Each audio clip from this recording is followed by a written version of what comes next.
Good afternoon and welcome to net.America's 4th annual Spring Conference, Registered Apprenticeship Programs, IT, Youth, and Technology. My name is Rossalynn Abbott and I'm the president of the net.America Corporation. net.America is a U.S. Department of Labor intermediary for youth and traditional apprenticeships focused on healthcare, technology, and energy sectors. As an established apprenticeship industry intermediary, net.America supports the development and expansion of registered apprenticeship programs, pre-apprenticeships, and the development of talent ecosystems. Our goal for this conference is to share current trends, new research, workforce needs, and apprenticeship as a talent strategy for recruiting, training, and retaining world-class STEM talent. In 2022, there were nearly 5,000 registered apprentices in the IT industry.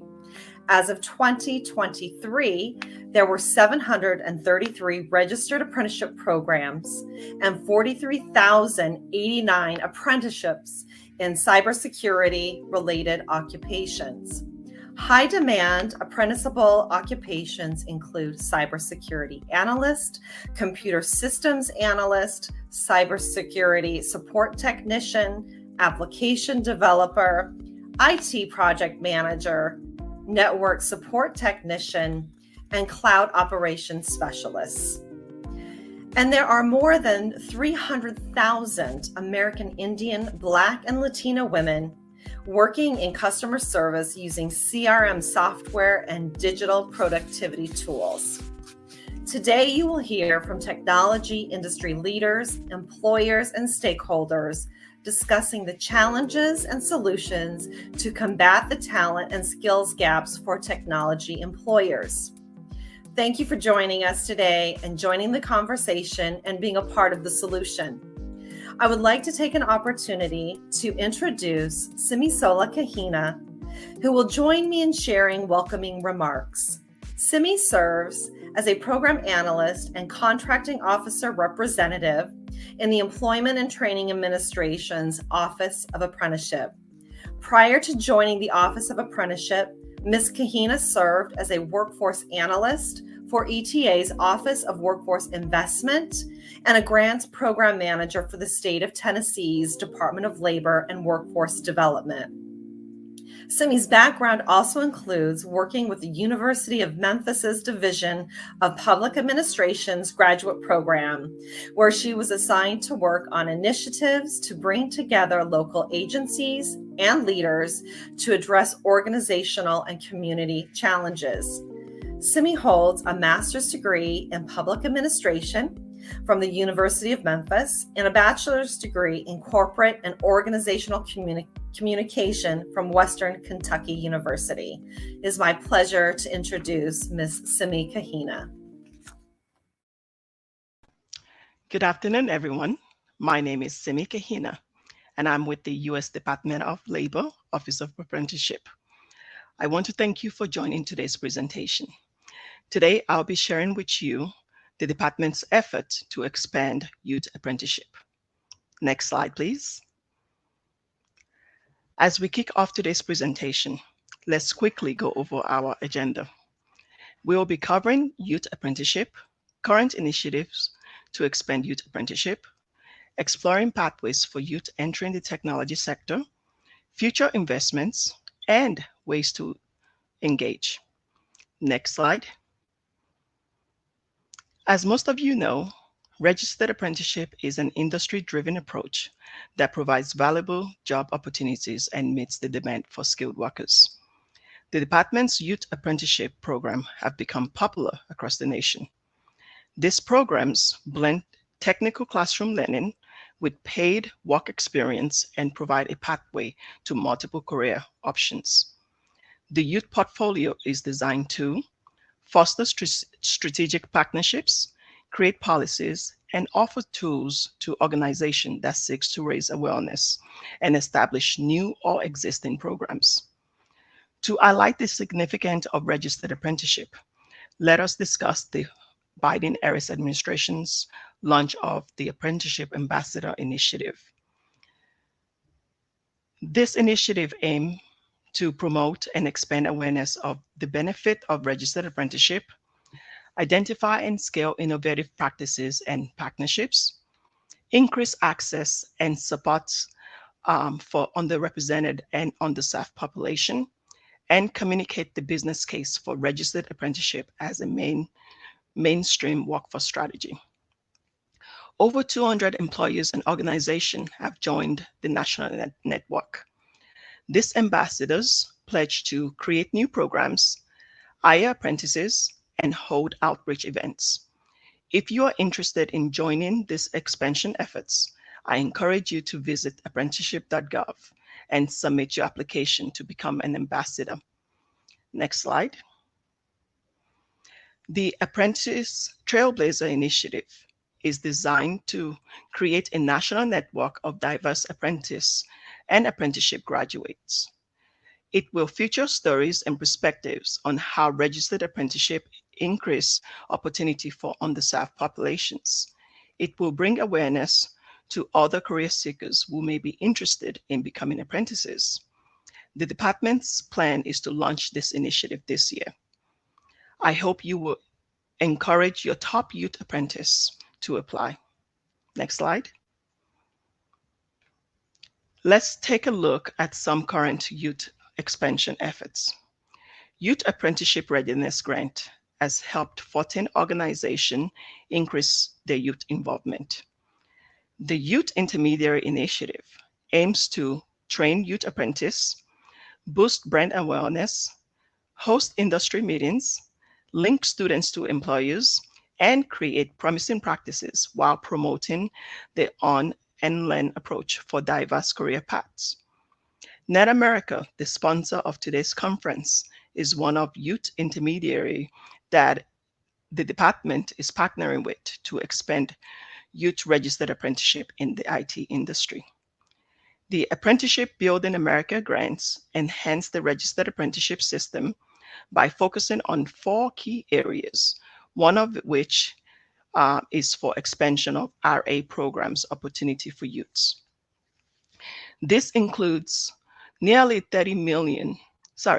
this included nearly $30 million in funding for youth apprenticeship focus grant and $35 million in funding for grants focused on pre-apprenticeship and equity partnership. In Job Corps, the department has initiated effort to broaden pre-apprenticeship opportunities, linking students to registered apprenticeship in high-demand industries like green energy, healthcare, and IT. Youth Build.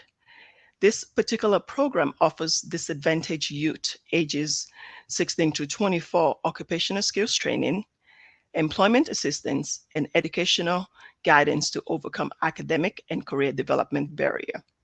In addition to these initiatives, states receive grants to expand registered apprenticeship. Next slide. Within the technology sector, the department's initiatives such as YAG, YAR, ABA, state grants, and other stakeholders programs play a vital role in creating pathways for youth into the IT and cybersecurity field. For instance, the 2022 White House Cybersecurity Apprenticeship Sprint, over 3,000 youth apprentices were hired. Organizations like IBM, Cisco Systems, CompTIA, and the Department of Defense expanded or launched new programs. net.America has registered apprentices in cybersecurity programs, both on their youth and industry intermediary portfolio. They are working on the data analyst program, as well as data scientist program across healthcare and life sciences sector. net.America has also started a discussion with the New Jersey Mark Cuban Bootcamp, where youth are being introduced to AI technology. And you can also see that ICF, another one of our intermediaries, has a program for cybersecurity for youth. Next slide, please. To further our understanding of youth apprenticeship investments, the department recently published 2 evaluations on the effectiveness of youth apprenticeship programs, providing insight into their impact on participants and the economy. These two reports are downloadable at your convenience on apprenticeship.gov. Next, let's take a brief moment to discuss the Secretary of Labor's Advisory Committee on Apprenticeship, also known as the ACA. The committee advises the Secretary on ways to provide equitable career pathways utilizing the apprenticeship training model. The ACA has a subcommittee on apprenticeship pathways, which is set to make recommendation on youth apprenticeship at the upcoming public meeting. These recommendations will emphasize expanding access to apprenticeship programs, improving equity and diversity in apprenticeship, and aligning apprenticeship programs with industry needs. The department also recently announced new investment opportunities in various industry sectors, such as cybersecurity. These investments will provide opportunities, including youth, to gain valuable skills and advance their career. Next slide. Now that we have discussed the current status of youth apprenticeship, you may be wondering how you can get involved and support these programs and initiatives if you are not already doing so. If you are in high school, start by asking your guidance counselor and visiting apprenticeship.gov for information on various programs. The website also features an apprenticeship job finder tools in the career seeker section that will help locate programs and jobs. I was told that there will be some youth, or there are some youth in the audience today. So please go on apprenticeship.gov and look us up. These steps mentioned earlier can help you secure a youth apprenticeship and allow you to gain valuable skills and experience for your future career. As an employer or stakeholder that are in the room today, apprenticeship.gov as an employer and educator component, and the Contact Us page has multiple connection points.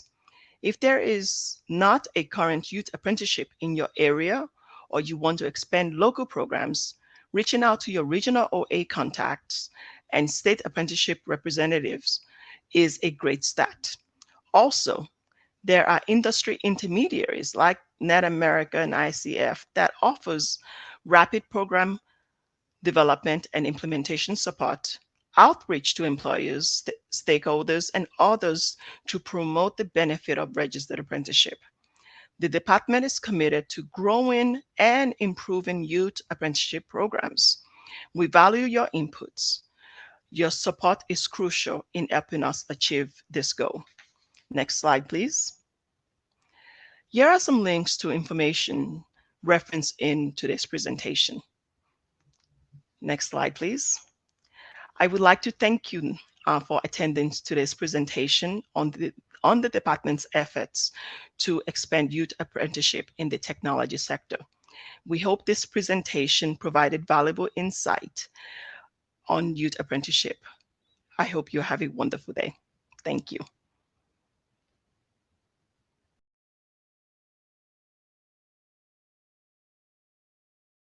Hi, everyone. I'm John Short, Senior Director for Apprenticeship and Career Development with net.America. Let me introduce to you our keynote speaker today. She is Leah Pontani.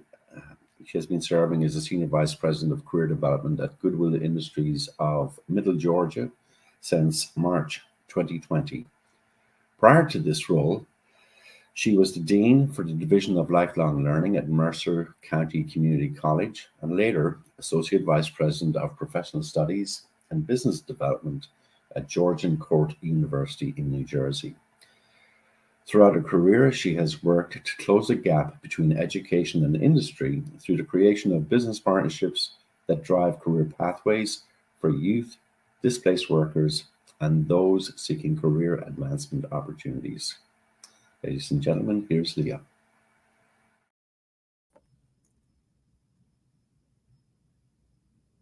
Hello and good afternoon. Thank you all so much for joining. And John, thank you so much for that wonderful introduction. So as he mentioned, my name is Leah Pontani. I currently serve as the Senior Vice President of Career Development at Goodwill. And we'll talk a little bit more this afternoon about why I feel like that makes me an expert in some of these matter areas here. So if we can go ahead and get that presentation queued up. All right, so a little bit more about me and what I do right now. So a lot of individuals tend to think of local technical or community colleges as a resource for education and training programs. But here at Goodwill, I work at one of 155 autonomous Goodwill organizations throughout the United States.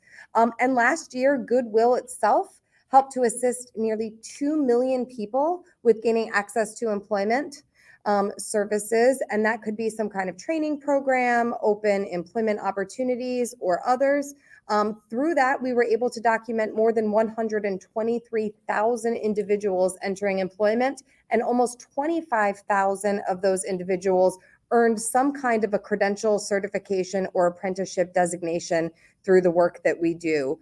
So here in my home territory currently, in the last 5 years alone, we've served more than 70,000 individuals on this front and have documented job placements for more than 28,000 individuals just throughout Georgia. So if you're looking for another resource, and we'll talk about this a little bit throughout the presentation, but make sure to connect not only with your local community or technical college, but also with your local Goodwill. We want to move on to the next slide, please.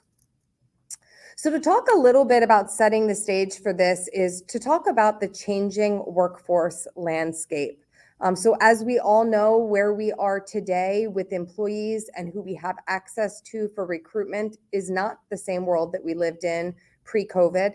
And we've lived through something that we're now calling the Great Resignation.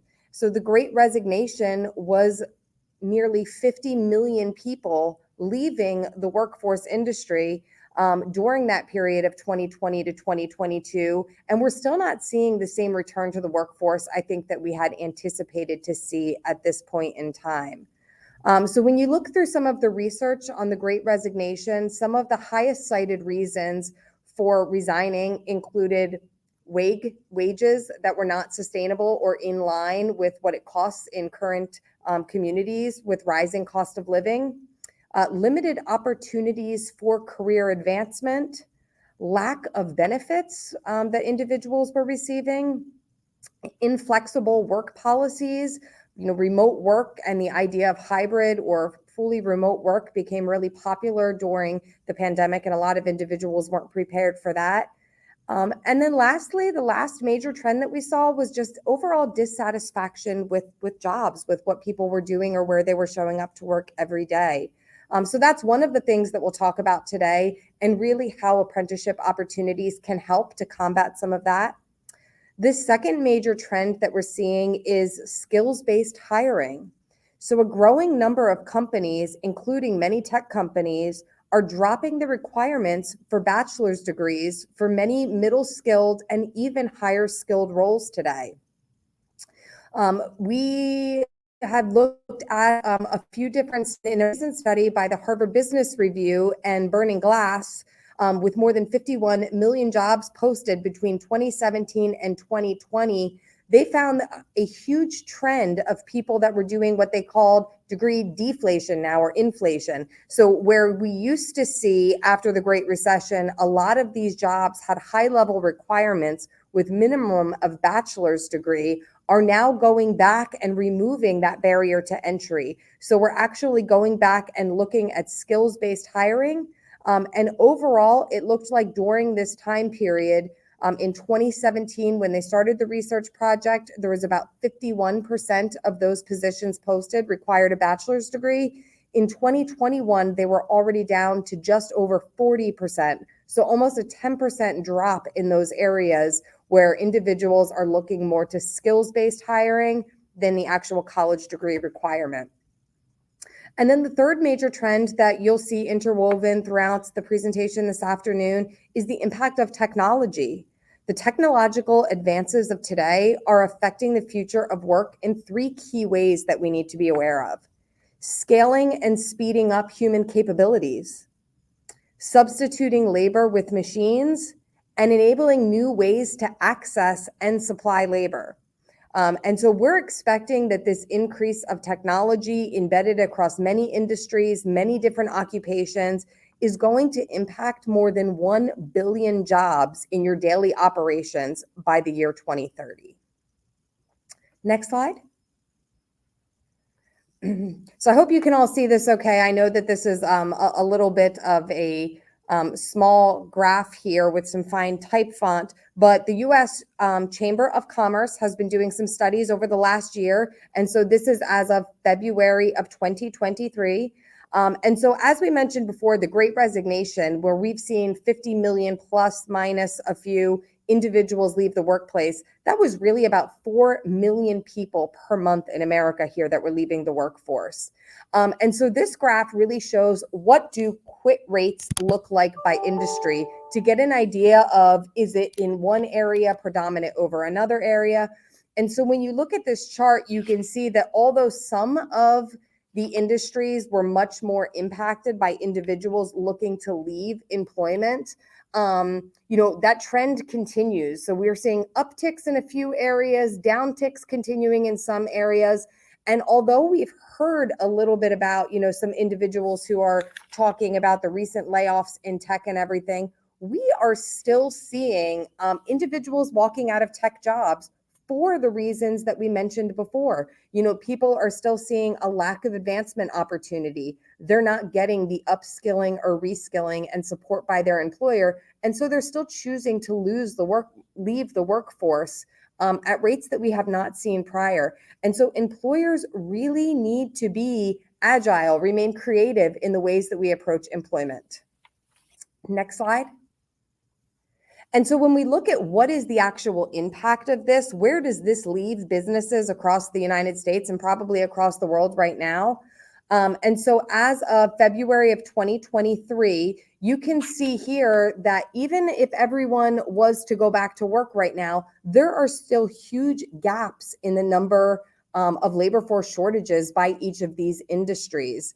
And some are much, larger than others on those gaps. So the real point of all of this is it's a workers' market right now. Employers need to be creative and competitive in their approach to attract and retain talent right now. So when we look at some of this across the various industries, it's interesting to look at the labor force participation because some have a shortage of labor and some appear to have a little bit of a surplus where they're not in as bad a shape as others. And so when you look at things like durable goods manufacturing, wholesale and retail trade, education and health services, all of these industries are really feeling the impact of a labor shortage right now. In fact, even if every unemployed person that has background or experience to work in durable goods manufacturing right now went to work and took some of these positions, it would only fill an estimated 45% of job vacancies. So we still have a lot of ways to go to figure out how to creatively get some of these employees back into the workforce. But conversely, if you look at some of the other more traditional occupations like construction industry, we're seeing a little bit of a labor surplus, but that also means an opportunity to retrain or reskill individuals into other career pathways. I think it's also important to mention, because of all of the recent layoffs that we've heard about in the tech industry, that although our national unemployment rate is still hovering at about 3.5%, in technology-related fields, the unemployment rate is less than 1.5%. So when we say it's a workers' market and workers, if they want to be working right now, they most likely are or can be working right now, that really puts it at their advantage to be able to select from employers and what is available to them. Next slide. And so we talked about this a little bit during the opening presentations that you heard this afternoon already, but really just to set the stage for, so what is an apprenticeship and how does this impact or help fix any of the things that we've talked about already today? So apprenticeship is a work-based training method that combines formal instruction with on-site occupation and related technical instruction. So when you look at an apprenticeship, there are really 5 key elements that you need to have in place. The first is business. Employers are the foundation of every apprenticeship program, and the skills needed by their workforce are at the core. Businesses must play an active role in building the program and be involved in every step of designing the apprenticeship. We want the employers to feel like they have skin in the game, that they are leading this, that this is a fit for your workforce, for your business or organization. And so having employers at the table from the beginning of an apprenticeship discussion really is key to success. The second element is on-the-job training. Apprentices need to get hands-on training from an experienced mentor at the job site for the duration of the program. On-the-job training is developed by mapping the skills and knowledge that the apprentice must learn over the course of the program in order to be fully proficient at the duration or at the completion, and in line with what was set by the employer for that job title. Combined with on-the-job training is the related technical instruction. Apprentices receive related training and instruction that complements the on-the-job learning. This instruction can be delivered at a local technical college, community college, through workforce, or other training provider, and really is mapped to academic competencies that apply to that specific job. The fourth, and probably most important to the apprentice, is going to be the wage increase level. So we need to set progressive wage increase. Apprentices will receive an increase in pay as their skills and knowledge increase. The company will establish an entry and ending wage and build in the progressive wage increases as benchmarks are attained along the way. And then the final piece is the credential. So every graduate of a registered apprenticeship receives a nationally recognized credential that is portable and can be taken from company to company or anywhere across the United States. Next slide. So there are three different types of apprenticeship, and I'm not going to go into a lot of detail here, but the key takeaway is that there's a lot of flexibility in how apprenticeships are built.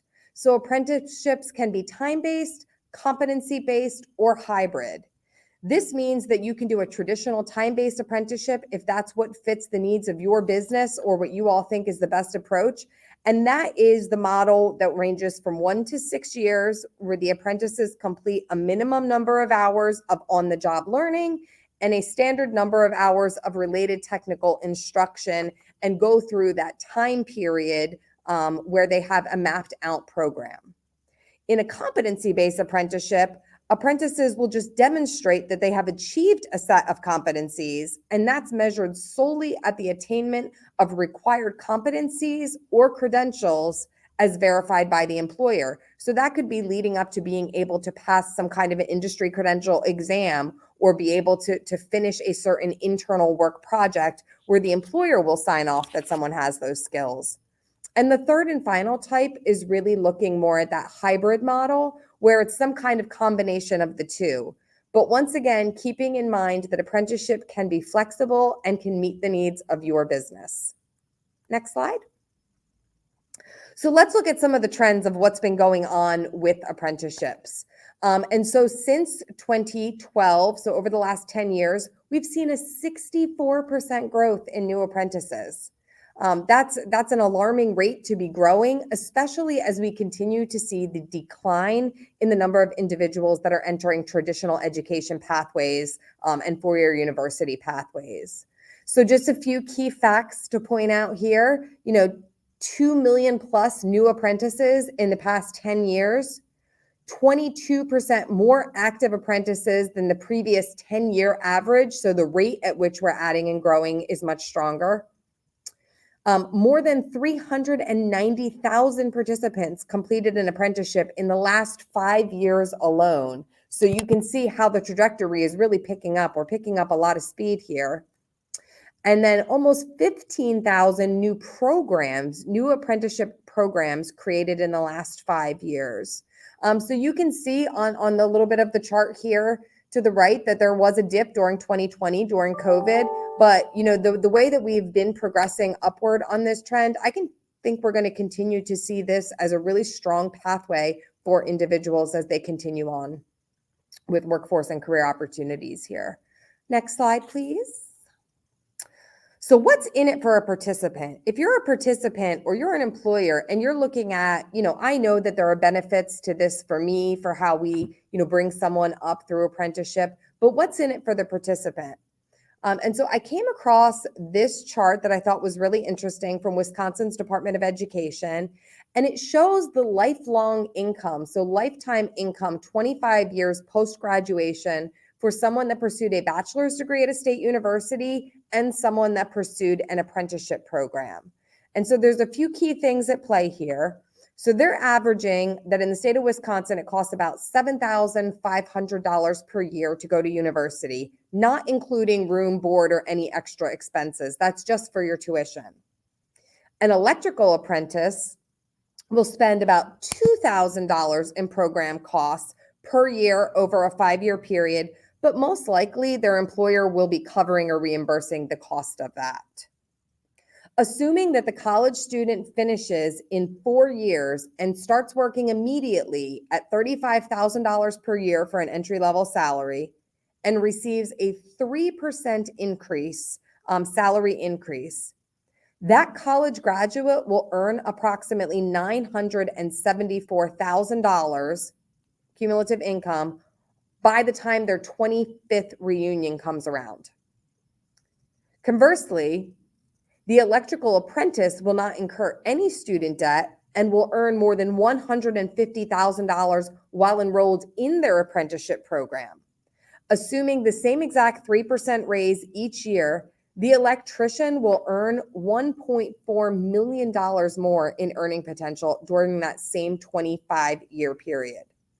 This demonstrates that careers that do not, have a traditional trajectory or college pathway are not the only way that things can be made to build into stackable credentials, to look at wage progression, to look at tying it to core competencies, can be financially beneficial for the employee as well. Next slide. So we just talked for a few minutes about what that means for an employee, but what does that mean for a business as well? So why consider an apprenticeship as a business? It gives you an opportunity to vet workers with the right aptitude and attitude to instill in your company's culture. So you have this time period to interview and work with someone. You get to recruit and develop a diverse and highly skilled workforce. You see an improvement in productivity, profitability, and hopefully your company's bottom line as a result of this. Apprenticeship is an excellent way to reduce turnover, improve loyalty, and retain top talent. It demonstrates a real investment in the community. It means that you're giving access and opportunity to individuals who may not otherwise have access or opportunity to some of these career pathways. And it may allow you to gain access to federal, state, or local funding support for the program through registered apprenticeship, workforce, and local educational systems. So if, like other individuals in the tech industry, if you're sitting in the tech industry or really in any industry right now, you've likely encountered a shortage of qualified candidates in your candidate pools recently. In 2021, there were 900,000 unfilled tech jobs in the United States. During those same years, 325,000 graduates from four-year universities graduated in a tech or STEM-related field. An additional 85,000 individuals were brought in on H-1B visas during those years to help fill some of those tech jobs. So when you look at 900,000 jobs that were available on the market, but we're only graduating 325,000 and then bringing in another 85,000, we still have a 500,000 worker shortage to meet the demand in our tech industry. So this means that, traditional talent pools are no longer adequate to fill our job needs. Employers need a secondary system from which you can source and acquire talent. Registered apprenticeship is emerging in national conversation as a viable pathway to creating jobs and economic mobility for those who wouldn't otherwise have access to this opportunity. 3/4 of Americans don't have a college degree. Registered apprenticeships can give these individuals a chance to obtain the training and skills they need to obtain higher paying careers. Apprenticeship is a proven strategy. It is recognized by the Department of Labor and enables employers to reduce recruiting and hiring time while saving money by selecting and developing qualified candidates at training wages. It's no longer confined to trade occupations such as electricians and plumbers. We're seeing a wide range of industries embrace apprenticeship as a new way to recruit talent, including tech, financial services, healthcare, education, and insurance. Next slide. So not only will this give you an opportunity to help source candidates as a whole, many companies, lately are really working on their DEI initiatives, on diversity, equity, and inclusion initiatives. So in a recent SHRM survey, Society of Human Resource Management survey of more than 2,800 upper and mid-level managers, 81% of executives, 71% of supervisors, and 59% of HR professionals responded that alternative ways of credentialing is yielding a more diverse workforce and positively impacting their company's DEI initiatives. So when you drill down into this, and you can see on this chart here, this is the number of active apprentices by race in 2021. And so you can see that we're continuing to expand that pipeline to other areas that may not be well represented across industry occupations. So if we're looking in advanced computer program or tech industries specifically, currently Black students represent only 6% of those enrolled throughout the United States in advanced placement computer courses, and represent 15% of overall higher education population, according to an NAACP survey. However, 17% of apprentices are currently Black in registered U.S. apprenticeship data. And so when we look at this, this is really giving access to individuals who may not have thought about this as a traditional career pathway, who may not have been on the four-year university pathway, are looking to apprenticeship as an alternative way to enter the workforce in middle and high skilled jobs and occupations across the United States. Next slide. So when we start looking, and I think that this was touched on during the intro this afternoon as well, but some of the top tech apprenticeships that are out there right now. And so these are just a few of some of the top. And these really do align directly with the Bureau of Labor Statistics top growth occupations for 2021 to 2031.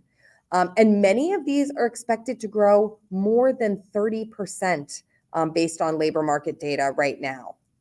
So some of these are computer technicians, software developers, specifically artificial intelligence, network administrators, cybersecurity analysts, web developers or designers, and IT project managers.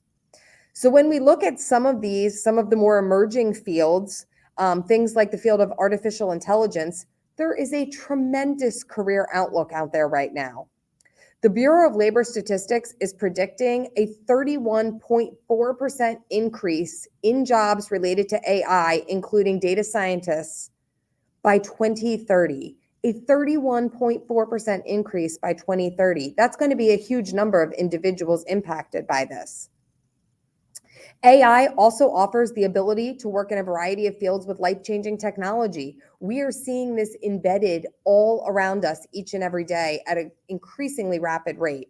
So when we look at, the way artificial intelligence and software developing helps medical professionals find and diagnose diseases. Transportation is using this to test drive and test self-driving vehicles. So one day, who knows, we may not have CDL drivers the way that they are in short demand right now, because artificial intelligence could step in and take over some of these. Businesses are using it every day to crunch and analyze performance figures and data. And manufacturers are using robotics and artificial intelligence to assemble equipment in their production facilities now. So, in short, some of these apprenticeships are going to continue to be the tried and true. We are always going to need IT project managers, network administrators, and computer technicians. But there are also some of these more emerging fields that we're going to see grow more rapidly, because these are cutting edge and forward-thinking advancements in technology that are not going to slow down over the next 10 or 15 years. Next slide. And so when we look at where is information technology in demand, because we think, when we think about it, you're thinking about traditional, or at least I am, traditional technology jobs, technology companies like Google and IBM and Dell. But really, IT is embedded in almost every industry right now. And we're continuing to see that's where a lot of this growth is. So when you look at the healthcare industry, information technology plays a significant role.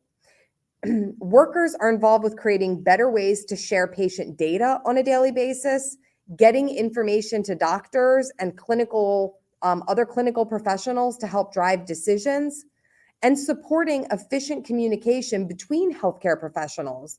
So when we think of, over the last 10 or 15 years, the emergence of electronic health records, how that's utilized, across the healthcare providers that are providing care for you in hospitals, physicians' offices, all of that is really rooted in the IT industry currently. On the retail front, Amazon has shown the way of the future of retail with huge disruption. They've put many traditional businesses on the edge of extinction, these brick and mortar operations. So many retail operations are scrambling to hire IT workers to reinvent themselves as digital retailers. Moving to an online retail model has created a need for IT professionals to build brand new infrastructure for business. This approach to marketing and sales has also led to the need for more developers and engineers to create systems that support marketers in their efforts to better reach and target consumers in this new digital landscape. On the government front, when you think about the number of sensitive information that government offices handle from taxpayers, and businesses on a daily basis, there's an increased emphasis on creating systems with data security.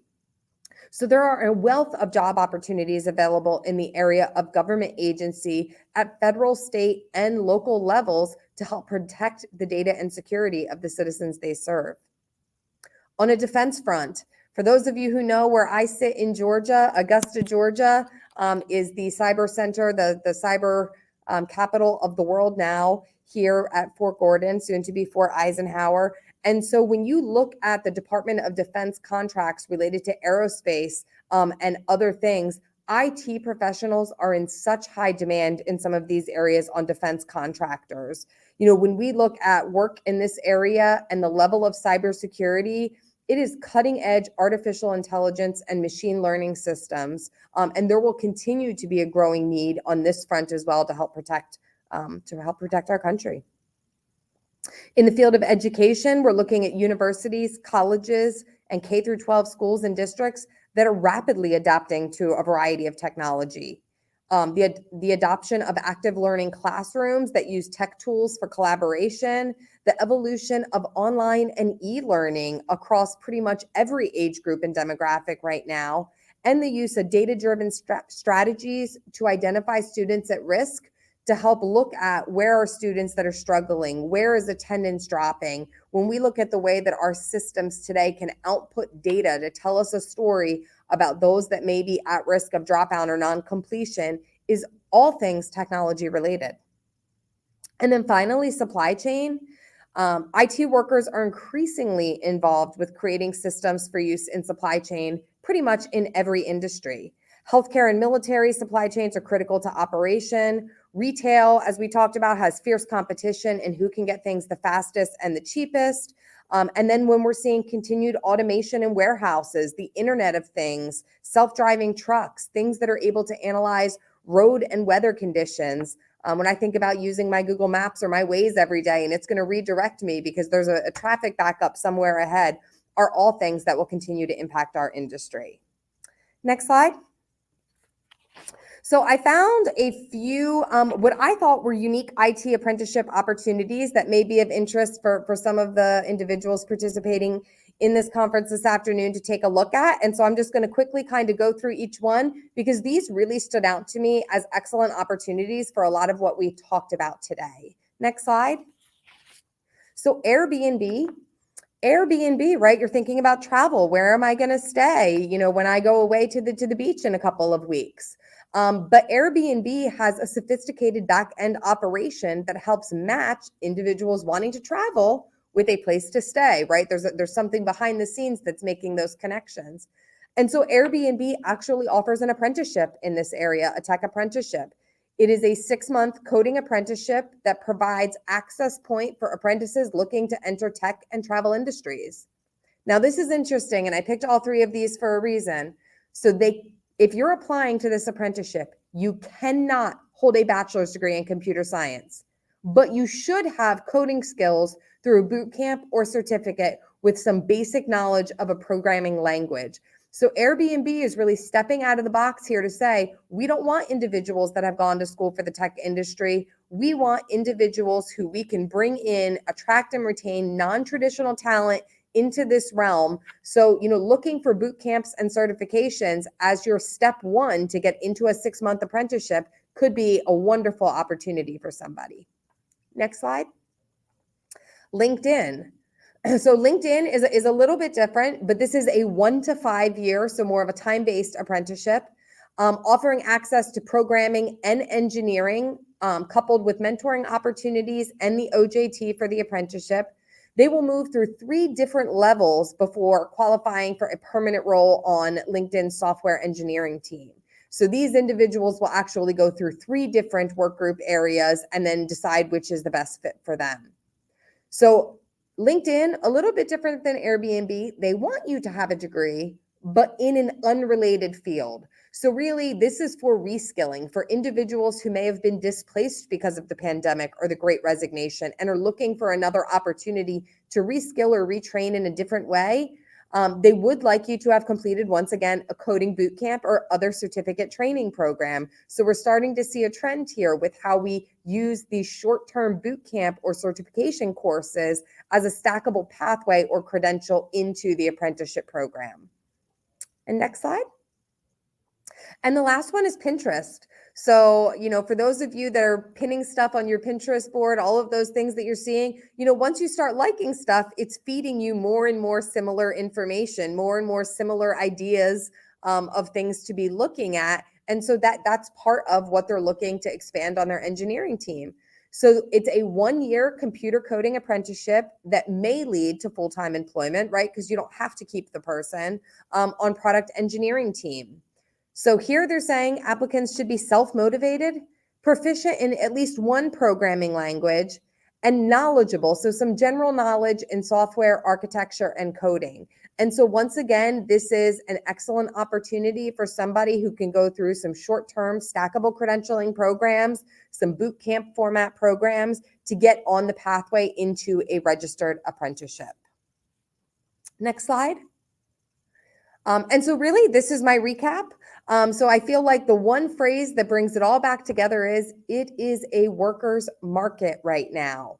We need to remain creative and agile and innovative in the approach to how we are going to attract and retain talent, especially in the tech industry. When we're talking about a less than 1.5% unemployment rate, it is imperative that businesses learn different strategies and creative ways to be able to attract and retain talent. So last slide. So if anyone has any questions, I can answer. I think questions will be going up in chat.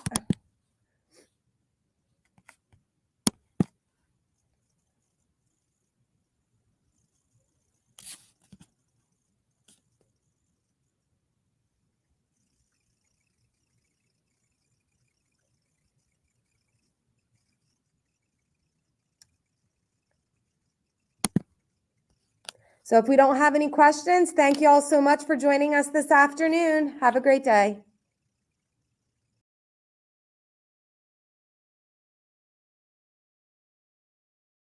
Our first panel today involves a STEM career pathway, and our moderator is Dr. Padma Aravind, Senior Director of Workforce Development with net.America. Padma bridges a gap between academia and workforce development. She worked at Rutgers University as well as with the New Jersey Department of Labor. A tireless advocate for registered apprenticeship, Padma developed and submitted multiple sets of apprenticeship standards, both in healthcare and IT. As the leader of net.America's expanding registered apprenticeship program, Padma works with employers, trade associations, organized labor, and related training instruction providers to provide career pathways for youth and adults to participate in registered apprenticeship. Good morning, everyone. Thank you for attending today's discussion on technology and also apprenticeship, how the pathways are created. We are going to share with you some excellent speakers who are our panelists, and they are going to show you how a successful model can be established between a community college, technical high school, as well as between employers and South Jersey ecosystem and South Jersey industries. So we are going to have some very, very brainstorming discussion and also a pathway in STEM pathway, which is very seamlessly articulated between a high school and a community college, and how successful students can be. And I would like all of our partners to introduce themselves first. So I would like to call on their name the way it shows on my screen. So first I would like to invite Nick from Washington Casino Resort to introduce himself. Sure. I am Nick Simonson. I'm the Information Security Officer at Ocean Casino Resort in Atlantic City. And next it will be Jamie Clark from South Jersey Industries, or SJI. Hey, good afternoon. My name is Jamie Clark from SJI. I'm the Vice President of Information Security for SJI. Nice to see everyone. The next one will be Joe Castellino from Atlantic City High School. Hello, Joe Costello. I'm a teacher coordinator at Atlantic City High School. I work a lot with curriculum and instruction, especially things related to STEM. Sorry, Joe Costello, thank you. And next one would be Pavi from Pavitra Lakshmi Narayan. I call her Pavi from the STEM ecosystem. Thank you, Padma. Good morning, everyone. I'm Pavitra Lakshmi Narayan. I'm the lead for the South Jersey STEM and the Innovation Partnership. Thank you. And the next one will be David Fiore from Atlantic Care. Hi, everyone. I'm David Fiore. I'm the Corporate Director of Cybersecurity here at Atlantic Care in South Jersey. Nice meeting everyone. And then Dr. John Zelovic, and we call him Bo, from Atlantic Cape College. Hi, I'm Bo Zilovic. I'm an associate professor in Atlantic Cape's Business Information Systems and Aviation Studies Department. And finally, Allison from South SJI. Hi, I am Allison Cherriez. I am the Director of Talent Attraction at SJI. So you can all see, what a robust team that we had put together for this panel discussion. The idea is to show the successful pathway and successful apprenticeship program that can be replicated across the country.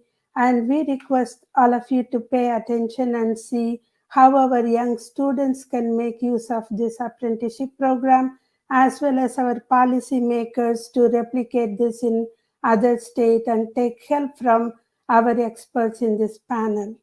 So the first question that I would like to ask is to the South Jersey Industry Partnership. The work-based learning environment is inclusive of partners, or is to the ecosystem, I think, from industry, education, nonprofits, and government entities. So this partnership shows private and government, partnership.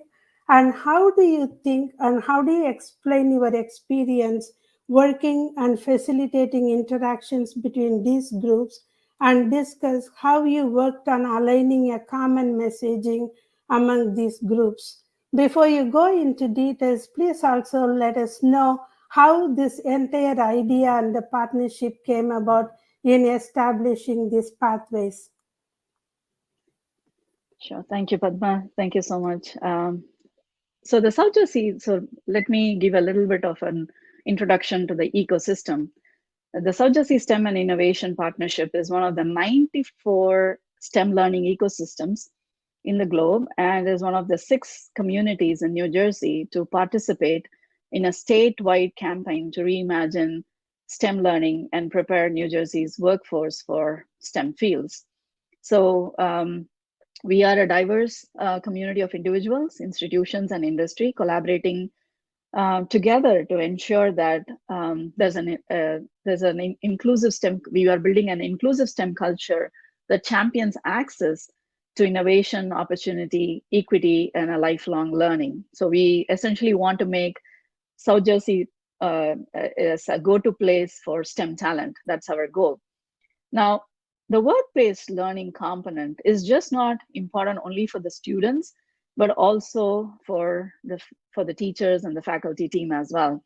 So that's how we look at the work-based learning from all different perspectives.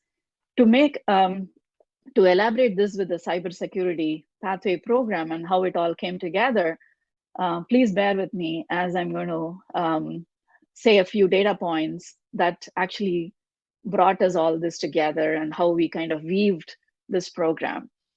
So the first data point that that I would like to share, before that, I definitely want to give a shout out to one of the team member who is not here within the panel today. Her name is India Still. She is the Deputy Executive Director for the Atlantic City Municipal Utility Authorities. She is the lead for the Atlantic County work that's going on, the cohort that's going on there. So she was instrumental in bringing Mark Cuban boot camp on AI and data analytics to the Atlantic City students. So in 2021, our site got selected to run the boot camp. And one of our goals as an ecosystem was to broaden the STEM participation and to spark interest amongst these underrepresented minority students and build some STEM identity among them. And this was a great opportunity that brought us to expose these students into what is relevant today with AI and data science. But not just the students, we actually had teachers and faculties who attended the program who could get that real essence of what is happening in real life. What is this all about? And why it was needed why it became a big success is because this program was taught by industry professionals. Though Mark Cuban boot camps, had designed the curriculum, it was hosted at South Jersey Industries, and they were faculty team or they were industry professionals from ThoughtSpot, which is a company who provides insights guided by AI. They actually came and they taught for the 4 weeks on Saturdays, and that brought the students to understand what is the impact of AI and data science in real life. So that was first data point. We didn't want to do it as a one-off thing. We sparked the interest for these students to go on something. Now, the second thing that was a major turning point for us, especially with cybersecurity, was in one of the quarterly meetings, Mr. Leonard Brinson Jr., the CIO of South Jersey Industries, SJI, mentioned that he wants to develop a cybersecurity talent pool right locally in Atlantic County. And this was an opportunity that was echoed and by various other industry leaders, such as Chris Zanzera, from a CTO from Atlantic Care, as well as John Furley and his leadership team from the Ocean Casino Resort. Now, the industry leaders actually added that it's just not cybersecurity, but we also would like to build the data analytics program. But so we had what they wanted, and they also listed out the skill sets that they would need for these students to actually get into, at an entry level into some of their organizations and what it would take. So we had a data point of like what the industry requires. We already had made an exposure to these students in certain upcoming STEM fields, technology areas. Now, the third thing was to understand where do we start. So we actually went to Atlantic City School District because the students who attended the boot camp was from Atlantic City School District. And we want to make sure how we can actually make them continue that learning. Like, it's just not, okay, one time off, we did this and we are done. So how can we actually move these 20 students who were selected to go into a particular pathway? And when we went and spoke to the Atlantic City School District team, they were super supportive of the idea that they would love to build something like this because after AP Computer Science, these students were actually introducing cybersecurity elective. So this was a perfect match for them to see, okay, how can we build it upon when they take an elective of cybersecurity, and how can they proceed along the way? So we had to connect all these puzzle pieces together, and we reached out to the local community college to see how we can leverage their support and make them as a center point for these students to actually go through this program, so that they can get a dual credits for the courses that they are taking, or the stackable credentials before they graduate the high school. So that was the whole program plan that we actually was presenting to the Atlantic Cape Community College, and this team made it possible. Whatever we were thinking about it, they both the school district, the Atlantic Cape Community College team, as well as the industry partners, were super supportive of it when we were architecting this pathway. So while we made the gap analysis of what the industry's requirements are versus the students are, we were able to build that path where the students will, after taking the cybersecurity elective, they will be eligible to take a stackable credential from the Atlantic Cape Community College while they are in high school. So they can go for A+ certification, and then they can go into the community college to actually proceed in their cybersecurity track with associate's degree, and where they can actually get get into doing N+S S+ certification, or they can go into the data analytics pathway as well. While we are talking about this, we wanted to make it less of a barrier for these students to go through these programs, because many of these students, it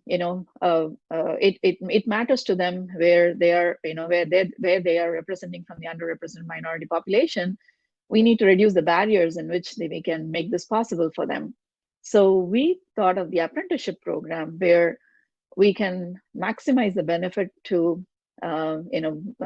give these students to absolutely do all of this at free of cost, and also to benefit the employers at certain level, wherever it is applicable, we can make it easier for them and bringing the right partnership into picture. So we are working with the local workforce development board, where we are getting some of these employers to offer some of the apprenticeship opportunities for these students, or internship opportunities, and to see how best we can offer all of this at no cost to the student. But so now, as I said, we are building the pathway, and to extend it, we have also opened discussions with the four-year institutions, Rowan University, where these students will also have an option to pursue to a four-year institutions if they need to do it after the community college.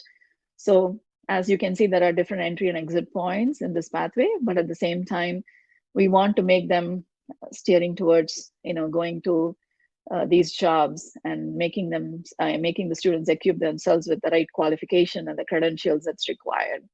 So I'll pause here. That's a really fantastic, outline. I remember the conversations initially participating in those discussions, and I'm a proponent of supporting pathways that articulate really well into a four-year program. Like, in healthcare, if you want to talk about like CNA to a BSN program. And here I'm interested to hear from the Atlantic School District, especially from Joe. What does he think, and what does the school district think about the pathway programs, why they are important for the demographic of the students that they have in his district? Yeah, I think what I was impressed by when I was first introduced to this pathway last year was the fact that we're kind of getting them started a little bit younger. Instead of just an advanced computer science course for some of the kids, we now have a freshman level kind of entry class And those students are coming from the middle school, where we're also kind of building our computer science curriculum. So I really like the way, it's being opened up to more students, because, not all students are going to follow that traditional honor roll honors track and get there. So we're making these interesting fields of AI and, STEM related careers kind of more available to more students. So that's kind of what I like about it the most. In high school, we're always trying to make things relevant for students. So we're always trying to add to our dual credits and kind of thinking about careers earlier on to get them on the right track and to kind of motivate them. High school is a tough age to make, life decisions and thinking about what you want to do for the rest of your life. But, the more pathways we create like this, and, the more excited we can get them about career opportunities, the better it is for our students. Thank you. I mean, since Pavi mentioned that these kids are from vulnerable population, and of course, when you create a pathway, the pathway is going to be available for everybody to make use of. And I do remember vulnerable children have got other barriers in terms of transportation, family support, and even food on the table, right? So they have so many other issues, and I'm very happy that, they will get dual credits. And now I'm going to ask, Bo from Atlantic College, what were some of the challenges when you had to align the curriculum based on what the employer wants? Because we often talk about an industry recognized credential, and we also want to talk about whatever that they get trained in the college is not something the students are immediately able to use it in the industry. So employers are hesitating to hire them. But how do you work with this curriculum and get the employers' input in making it? And how do you make it really successful to work in your college? All right. Well, what made it relatively easy is the pre-existing relationship that Atlantic Cape STEM division has nurtured with local industry leaders. We have held we have held advisory boards for pretty much every program here at Atlantic Cape, from our computer information systems to engineering to nursing. Most of our programs, if not all at this time, hold yearly advisory boards with the industry leaders. So the relationships with industry leaders and the relationship with high school leaders have proven to be very successful and a very efficient way in making these types of relationships very strong. In technical terms, we use the feedback provided by you mentioned Chris Scanzera and Leonard Bronson, Alex Kuprianov of TD Bank, who were our member of the advisory board in the creation of the cybersecurity program here at Atlantic Cape. So we harnessed that feedback, and we were able to find common ground in what are those fundamental skills that any entry-level position employee should have. And we zeroed in on the A+ certification, the Network Plus certification, and then transition over to the S+ certification. So again, what made this possible was start early. That's my advice. The new project such as this one would be very challenging without previously established relationships with industry leaders. And I would say most importantly, strong teacher leaders such as Joe Costello from Atlantic City High School. We have had success in the past in putting together our media studies program. And what made media studies program successful is the relationship with high school leaders and high school teacher leaders in the field of media. So for this program to thrive, it is very important for schools to create those relationships, not only with guidance counselors from high schools, but also with teachers themselves. So our relationship with Joe and the teachers from local high schools is really what we're hoping to harness to make this program a success. if you asking me for some specific technical challenges that we are addressing right now is how to offer A+ certification in person and online in the same time, because it's very important to provide in-person guidance to high school students learning the fundamentals of A+ and N+ certification in person. But some of our faculty, which we were very fortunate to have, because we rely on the local talent from our FAA administration and the community, because they provide us some of their top cybersecurity talent to teach those classes, who keep us informed what methodologies are becoming, outdated, because the accreditation body for cybersecurity, the CompTIA, for example, that we're using, and CompTIA testing, and the test that prepares students for cybersecurity examinations is not always up to date.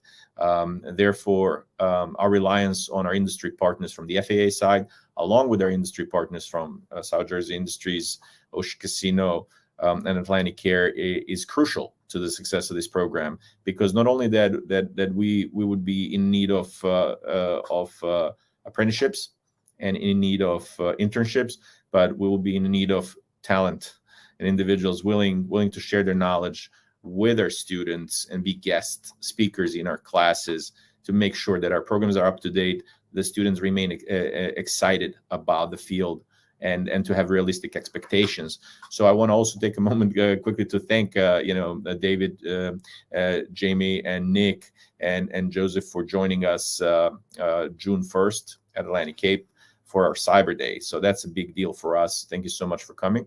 We'll have cybersecurity majors. We have 14 declared cybersecurity majors at this time, and we're hoping to add more coming in from Atlantic City High School. That's really amazing. The work that you are doing is really amazing.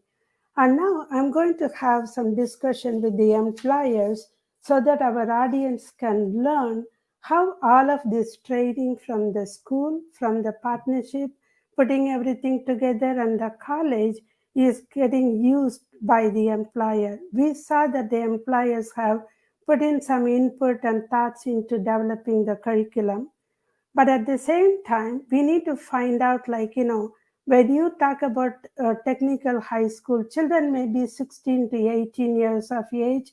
How are they going to fit into an apprenticeship program, which is like earn while you learn model, right? So I wanted to open this question to all the 4 employers who are here. But let me start with Nick first, because many of you may wonder, what is cybersecurity got to do with the Ocean Casino Resort, right? So I'm just going to ask this question first to him. What is your strategy in engaging opportunities for pre-apprenticeship as well as apprenticeship opportunity, and especially in a time when we are talking about a lot of layoffs in technology industry? In one hand, we say layoff, we are seeing that, but in other hand, we see Microsoft, Google, and big companies investing billions of dollars into AI as well as into machine learning. So I just wanted to hear what your thoughts are on Nick, and then we will go to Atlantic Care as well as SJI. Sure. So I think it's twofold. So for one, there are a lot of layoffs in the industry, especially in Silicon Valley. But we're actually seeing kind of an increase in opportunities with our business. And I think a lot of the casinos are reflecting that. They're bouncing back and growing and needing more talent to kind of fuel the new products that we're offering in our guest-facing areas. So in that respect, we're actually, I think, kind of seeing an increase in opportunity. And the challenge we've seen along with that is it's sort of a lack of local talent. A lot of skilled people are moving to the larger population centers in Philadelphia and New York. So I think a big part of it is just sort of working with, local schools to get internships to kind of promote that understanding that, hey, there are opportunities right here in Atlanta County in the casino industry, there's opportunities to kind of build a career here. Right now, we actually have 3 college interns who are all local to the area, one from Washington Township, one from Egg Harbor Township, and one from Galloway. So that's, again, just kind of helping create those local opportunities, get kids coming in and realizing like, hey, this is a place that without having to leave, without having to move to Philly, without having to move to New York, that you can kind of build a career and then create those opportunities. Since Allison has to leave before she leaves, do you want to say a few words, Allison, on the pre and apprenticeship opportunities for students at SJI? Sure. Jamie's on the line as well, and I know that he has a really firm grasp on what he feels would be, the most ideal situation. Right now, I will say that we are in the midst of building out a program that will help bridge high school students from high school to Atlantic or to community college. And the ideal path would be to start in high school and then in a pre-apprenticeship program, and then move into that apprenticeship program in the community college. And then if students want to move on to a 4-year college after that, we have what we call our Ignite internship. And hopefully the goal is to make sure that these students are employed by the time they're done all of their education. So, Jamie, I know you have many more thoughts on that. I do have to jump, so I want to make sure I say thank you to everyone and enjoy the rest of the conversation. If anyone has questions for me, you can find me on LinkedIn. Thank you. Thanks, Allison. I can jump in here just to kind of finish off some of the comments from SJI's perspective. The AI Bootcamp, we were fortunate enough and honored to host that in 2021 in our Atlantic City building, and then in 2022 we actually hosted it again in Atlantic City and also up north in Union. So that I personally got to meet a lot of the students. Really phenomenal, the talent and the folks that were there participating in the AI Bootcamp.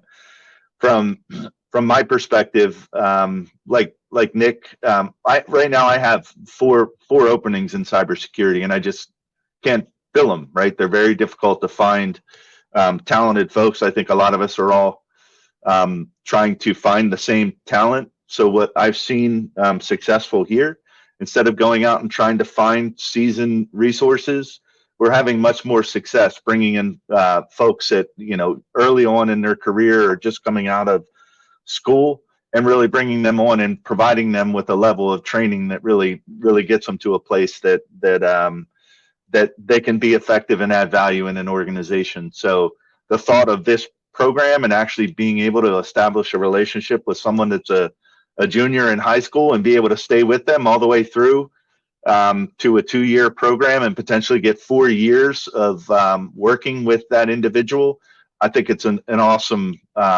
potential opportunity and a way to really bridge this talent gap, because in cybersecurity, we all know there's just not enough qualified folks out there for the number of positions that are available. So I really like the thought of the program and being able to get folks in high school and work with them all the way through. It's just a really interesting approach that I'm looking forward to seeing where it goes. So thank you. David? Hi there. Kind of like Jamie with South Jersey Industries and everyone else has expressed, we do have issues when it comes to hiring and filling IT positions, whether it's cybersecurity or data analytics or anything else. And in my short time here at Atlanticare, I've discovered through our HR folks and through our leadership in IT, folks like Chris Sanzera and others, that we already are really working with local area high schools like Atlantic City High School, like the other high schools in the area like Oakcrest, Egg Harbor Township, Hepsigami, but also the local colleges to create the pipelines to bring in folks that are interested in technology careers to get them at Atlantic Care. And what I'm excited about, what I'm hearing today, is again that we're starting so young and trying to get folks who are juniors and seniors in high school to be interested from the get-go in any kind of STEM aspect, because at Atlantic Care, we want everyone to be involved in STEM, not just cybersecurity, but whether they're going to become radiology technicians, laboratory technicians, in IT, whatever it might be, get those people interested in STEM at an early age and then get them through either apprenticeships or college degrees at community colleges or the local universities like Stockton and Rowan. And so that's what I'm excited about, to be part of that and trying to shepherd that with the folks on the call. I mean, I don't know if you all know about the intermediaries. Industry intermediaries do offer incentive if you are hiring, apprenticeships, like, $500 per apprentice for their on-the-job training period. And one of my questions to you is that, if you can tell us as an employer, what are your challenges in terms of hiring talent, especially these days? And secondly, this program, when it is started, when they interviewed and screened candidates, you were not part of those screening process, right? So the candidates were presented to you for you to take them as an apprentice or an employee. So how did you find that as a challenge? Or what are the challenges in hiring talent these days? And how would you like our intermediaries or State Department of Labor or US Department of Labor to help you in terms of hiring and providing you with this talent? So now let's go from David, because he just finished. Sure. Well, from that perspective, I think for Atlantic Care, when we know what we're looking for in the job descriptions that we post, it can be difficult because of the talent that's out there or the talent pool that's available to fill exactly what we're looking for. But in many cases, as long as those folks have some sort of natural inquisitiveness or desire to be helpful, or at least from a cybersecurity perspective, the desire to actually defend against things. So someone that is naturally protective, or someone that wants to move from a career that they're currently in, they might be an auditor in finance. They would probably become a really good log analyst or cybersecurity analyst. Or if there's someone in IT operations that wants to move into administering cybersecurity products or endpoint protection products, likewise, they would be looked at as, maybe not exactly ticking all the boxes in the job description, but being able to move into that position with some training and other resources. From the other aspect, I know that the Department of Labor at the federal and state level offer, I believe, grants and things of that nature around cybersecurity and incentives to get people interested in that. And I think CISA, which is one of our agencies with the federal government around cybersecurity, they also provide a lot of training and education around that as well. So I think with groups like us, if we can leverage those, especially federal, organizations that are espousing the need for cybersecurity, I think that would benefit us greatly. And Nick, would you like to chime in on that? Sure. Yeah. To mirror what David said, I think a big part of it really is more than a specific skill set. It's that desire to learn, that desire to do that work, to protect things. We actually have some great examples of that on our team on the IT side. 4 of our employees who are in management and administrative roles in our IT department all started out as help desk technicians, just coming in off the street and kind of learning the basics and showing they had that desire to learn and grow and pick up new systems. And so really it's those baseline skills of just problem solving and sort of that passion for learning technology that can really be just as useful and sometimes even more useful than knowing this specific system or this specific discipline. So that's definitely huge. And, you know, in programs like this where, you know, students get an opportunity to kind of get their feet wet in a little bit of everything, in a lot of ways that can often be even more helpful and instructive than, say, learning this one class on this one topic and sort of having that narrow scope. And especially, you know, down the road as they build their career and kind of get a better idea of what they want to do, that will give them that flexibility to sort of shift around instead of sort of pigeonholing themselves into one direction. And, you know, and I think one way the program can really help, you know, on top of just those basic skills is again, you know, I'm repeating myself a little bit here, but just showing that those opportunities do exist in South Jersey. You know, we have 9 casinos in Atlantic City. Obviously, working for Ocean, I know which one I'd prefer people go to, but there's a lot of tech opportunities in the casino industry that a lot of which are sitting open. You know, we've had a position open for, I think, almost 9 months now, just trying to find the right person. And again, just because there's not a lot of that talent staying in this area right now. And I think part of that is just because it's not widely recognized that those opportunities really good opportunities do exist right here in South Jersey. Thank you. And yes, Jamie?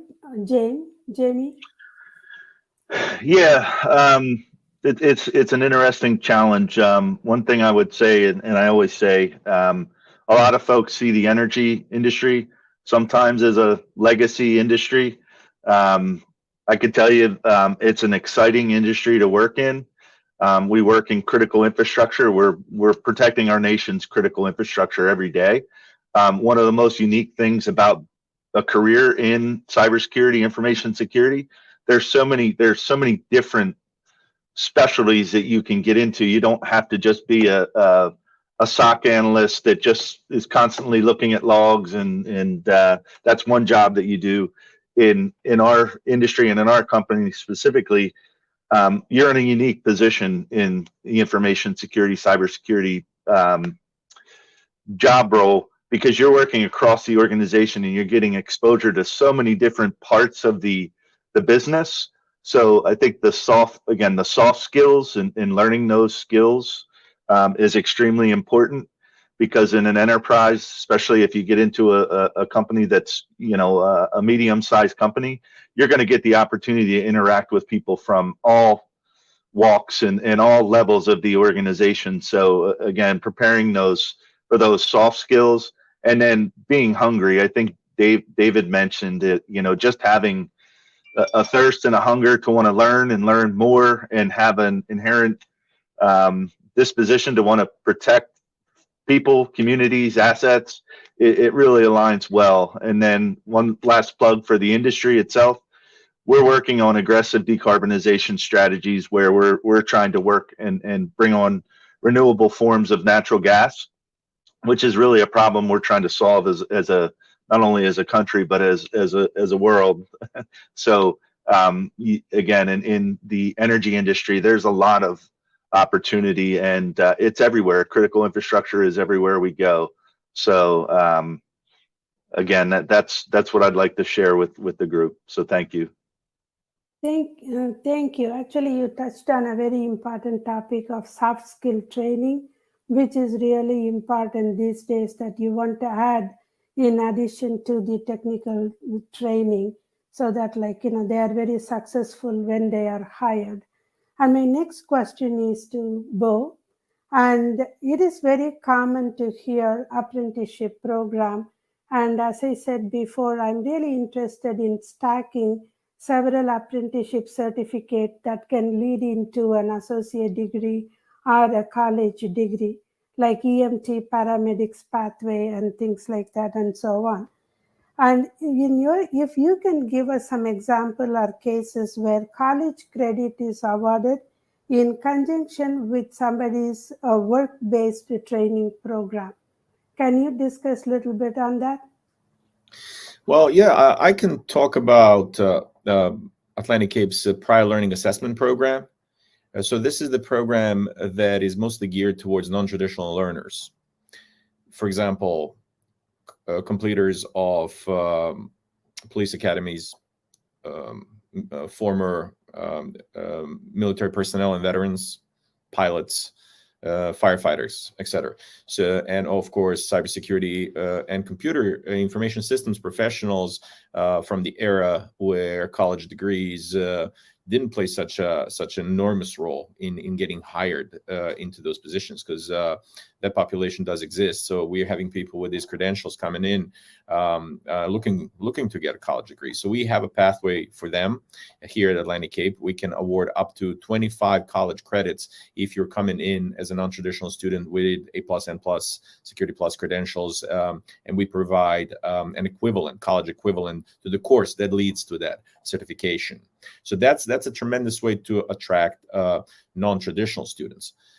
But I would also like to address a part of your question that speaks about the value of apprenticeships, and this.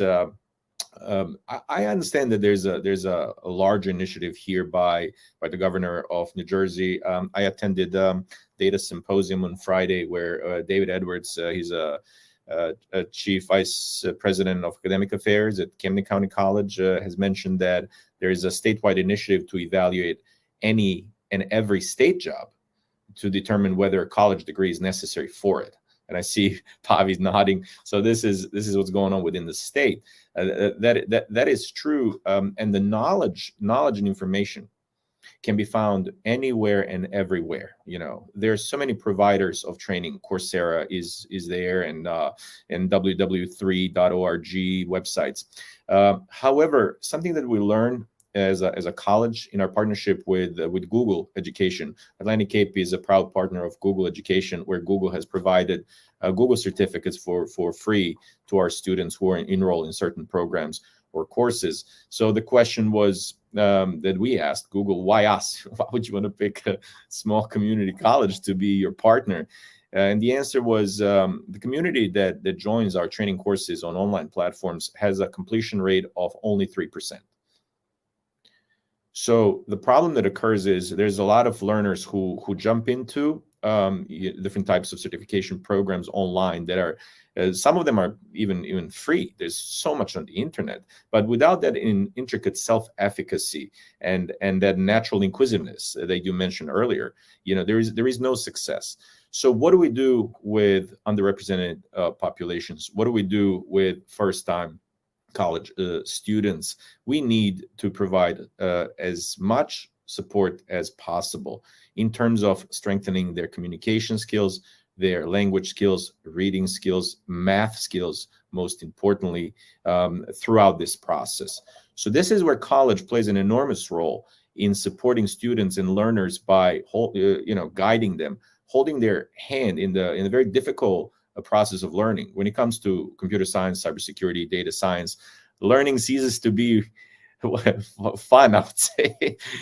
You know, it is difficult process of comprehending some complex concepts, and this is where teachers play a role to provide them with and help them build their self-esteem that they can actually do this, that it's okay to make a mistake, that we will help them overcome some of the obstacles that are inevitable when it comes to learning a complicated topic such as information systems and cybersecurity. And also, I'd like to finish by saying that you mentioned that we need students who intricately want to defend, who are protective, who are patriotic and want to protect this nation. But I also would like to add that we need a student who understands history, who, why are we being attacked? Who is attacking us? What are our adversaries' motivations? And this is something that only a holistic college education can provide, a context in their existence, in their role in serving their organizations and serving our nation in general, really. So that is very important. They need to know ethical and moral implications of their actions, which play a crucial role. We see now with all this, security leaks from the top of the Pentagon, and and they're making the headlines in the news. So it is very important to provide fundamental college education, where we, perform our role as servants of our communities and our students, and guide them to those high-end jobs. They're not parts in a machine, to turn the screw and just turn this and everything will be fine. There's much more. Why is the screw there? Who put it there? Who wants to take it out? And there's a much larger context that college has to play. Thank you. Actually, you did discuss about prior learning, especially for veterans and ex-military people as well as others. And I really like that idea of doing the prior learning assessment and providing credits. The next question I'm going to actually ask Joe, but I'm going to request all our employers also to chime in if possible. And just let me know who want to chime in, then I can, you can just go ahead and you can answer the question. We have been talking about diversity, inclusion, equity, and access for the last 2 years. It's the buzzword now, right? DEIA, and then we also added belonging to the DEIA, and we've been talking about it, right?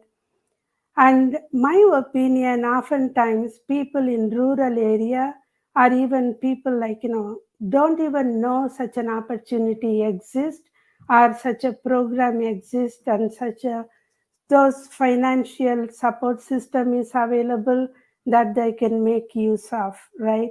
I mean, we talked about putting the advertisement at the eye level for somebody with a disability, so on and so forth. But my question to Joe is that, what are the promising practices that you can share that can eliminate economic barriers to create an equal opportunity for underrepresented group? That is a part A question. And part B question is that, how do you view that youth apprentices, especially people who have some kind of disability, the cybersecurity opportunities can help them, especially if they can work from home? So I'm looking forward to hearing from you, Joe. Thank you. Thank you, everybody, for the conversation so far. It's been very informative. As far as our students, I think I mentioned earlier, we want to make it more accessible for everybody, and that starts, as early as kindergarten. Kind of going backwards, and in a high school mindset, we're thinking, how we introduce these concepts and how we get the kids kind of thinking along, a STEM mindset going through. So that's just a regular thing for them. I think when STEM, first became a buzzword however long ago, it was kind of suited for certain people and certain tracks. But it's becoming a more common thing that, hey, I might not be good at, my traditional schooling classes, but it's kind of a regular thing that we do, not necessarily just like a specials. You were asking about students with disabilities specifically. I know in the class that we introduced called Computer Science Essentials, that's our freshman level class. It was an introductory class. It's not an honors class. So we did get a lot of English language learners, ELL students, and we also had a few special education students in there with IEPs, and they have been successful. We've had some great teachers that have been, open to the mindset that, everybody can be included, and, we're providing this type of education for all of our students.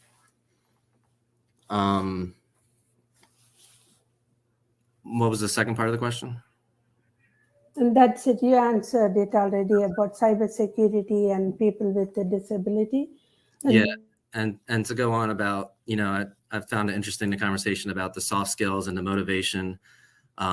That's something that all of our teachers are constantly working on, but, motivating a teenager to make those life decisions so early on is a challenge. So what we try to do is expose them to as much as possible.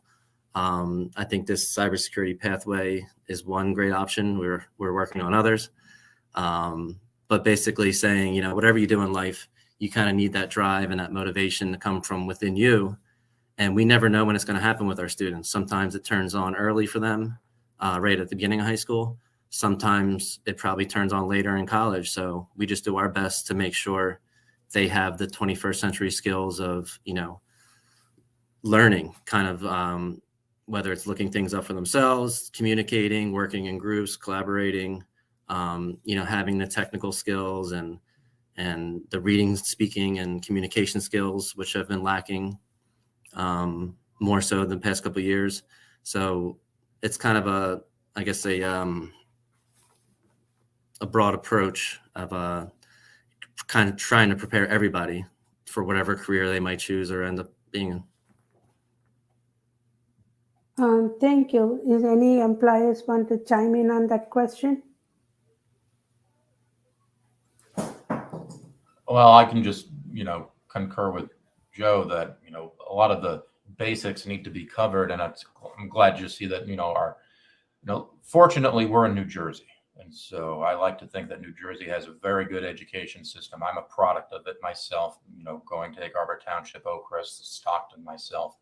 And it's just great to see that we have these local institutions and, groups of educators that understand the need for, you need to start young, you need to foster things. And then hopefully if you foster the things in a right way, kids will become interested and they'll take that further and wind up going to community and eventually other colleges and into industry. And even if they don't get that college degree, if they get their inquisitiveness satisfied through training in some means, they can still go on to be, creative, productive members of the workforce in something that literally interests them, that they can be successful at, whether they have a college degree or not, as long as they're backed up with the skills and the training, from the get-go. So it's nice to hear what you were just talking about, Joe.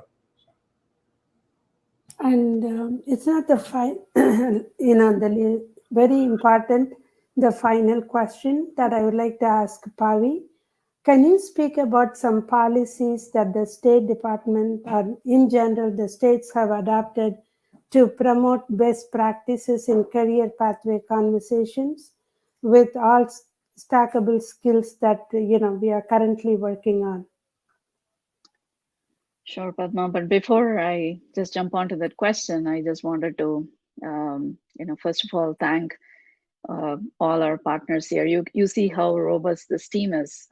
Each one brings their perspectives, and that's the reason why we are able to put this pathway to a point where the students will benefit. And as you can also hear that it keeps coming back repeatedly, that the awareness, creating that awareness amongst the students of what is ahead of them.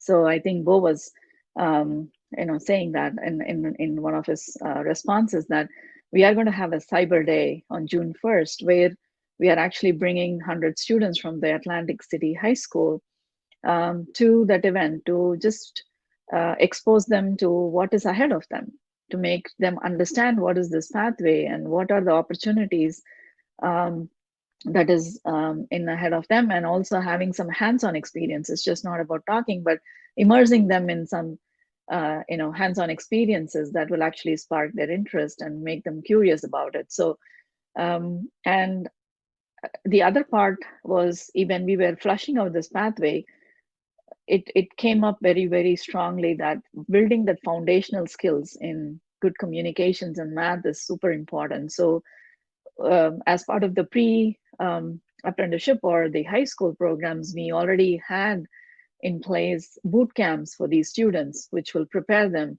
to be ready for what the industry is requiring in terms of whether it's the language or the math skills, as well as some of the job etiquettes and soft skills, in other words, that would be needed from them. So we already had that in place.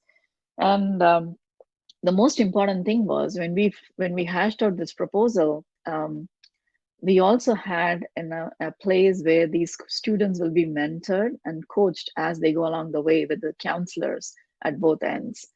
So that was part of the proposal when we wrote for the NSF, where, as I think, as one of the partners were mentioning that they need to be coached at every stage, not to let them go of let their hands off, or we don't want them to think about like what is it that I'm doing here. So kind of coaching them, being that guide, and was also in plan for us in this whole pathway. So I just wanted to touch upon these important things, because that makes the path effective. It's not just about putting the pathway. Now, shifting gears to some of the initiatives, or as we hear from the on the policy side. As you know, the Future of Work Task Force was established by Governor Phil Murphy to evaluate how technological advancements will shape the future of New Jersey's economy and workforce, and produce an evidence-based policy roadmap to prepare the state for the future of workforce itself. Now, I wanted to briefly mention some of the task force recommendations that focuses on 3 core areas, and just pick 2 of them and explain why it's relevant. As you can see, the first one was invest in workers. So support lifelong learning and skill building to make workers resilient and to the changes in the technology that will bring. And then empower workers, where it's innovate to safeguard, enforce, deliver workers' rights and benefits, and then protect workers. So where use technology to protect workers' health and safety, and to expand to, and amongst these 3 action items with investment, empowering, and protection, I want to touch upon 2 important points that came in one of these task force items is support innovation and skill collaboratives, and other ongoing initiatives to align New Jersey's education and workforce systems and align individuals' education with their desired career pathways. And the second task force item is continue to expand low-cost opportunities to access degree programs, including access to community colleges, career and technical education, and training, apprenticeships, and pre-apprenticeships. Now, you can see how the directive is straight in alignment with what we are designing, right? Like the governor's task force talks about these things, and you can see right away here how we are from different facets, from being from the industry to the K-12 to the the community colleges. We are the team. We are aligning what's with the goals and to the pathways, the desired career pathways that the students can opt in for, and how we can make that community college as a robust transition for them to happen in terms of pre-apprenticeship and apprenticeship programs being in line. Now that brings me to the second point, where the cross collaboration starts with K-12, right? As we are trying to build this robust pathways, and we are talking about the traditional system here, and it starts from the K-12, where we need to expand this cross collaboration. Now that is already in place in the policies, where expansions of career technical education is just not only for the VOTEC schools, but as you can see, the public school districts, it's expanding rapidly amongst them as well. And as part of the CTE programs, it's 3 criteria that the schools needs to meet. It has to be a high skill, high wage, or high demand current or emerging occupation. This is one of the first mandate that you need to have for a CTE program. The second is you need to have an advisory committee. Now you can see how the cross collaboration is implemented. So the advisory committee consists of not just the state or local partnerships, but also mainly from industry. The industry is sitting at the advisory board, actually advising them as to what the CTE programs should look like, and where that opportunities should, for these students who are going through these programs, where it lies. As I think David was saying, it's multiple pathways that is existing. The computer science, today it might be cybersecurity, as I was just saying, like it is data analytics. It could be something else. So there are multiple pathways that exists for them, and that is being guided by the advisory committee when there is a CTE program that is established. Now, the third point for the CTE expansion is also the industry recognized credentials and skill certificates that can be provided to the students as part of those programs. So, that said, the advisory committee from the industry, it comes right down to the school officials to see, okay, what credentials that they can offer as part of the CT programs and how they can align it with some of the pre-apprenticeship and apprenticeship opportunities if they can, meet the industry and make it as a nationally recognized skill sets as well, skill standards as well.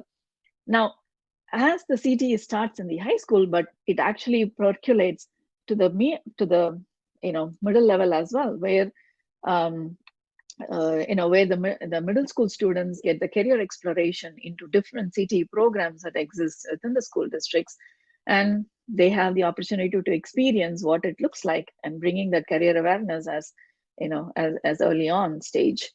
The last point is the funding. So always, we talk about all these beautiful career pathways, but what can be done in the funding? So there are a lot of, from the state, there has been some recent notice of grant opportunities just in building capacity for career pathways in comprehensive schools. It's a cohort number 2, where this aligns the multi-agency effort to develop actually career pathway for students in 9 New Jersey key industries identified by the New Jersey Department of Labor, and they are primarily in construction, energy, finance, healthcare, leisure and hospitality, life sciences, transportation, logistics and distributions, manufacturing, technology, and retail trade. So as you can see, all of this are critical sectors that we are focusing on, and in whichever sectors we are in, the skills such as like cybersecurity or data analytics is super critical. So you can see how we are trying to work with what we are trying to build locally that is relevant for the community, but at the same time aligning to the policies that is from the governor's office as well. Thank you. That's very informative. And today it was a very educational and an informative discussion. And I wanted to thank on behalf of net.America all of you, and especially employers and educators, everybody to come together and to provide us how a successful partnership can work and how it can make a big change. And I'm really very happy that this is happening in New Jersey. And I would like to see how we can replicate this model in other states. Thank you for all joining us today and providing us with this information. And we will keep you informed once we get more information on funding, we can reach out to you and we can collaborate with you. Thank you.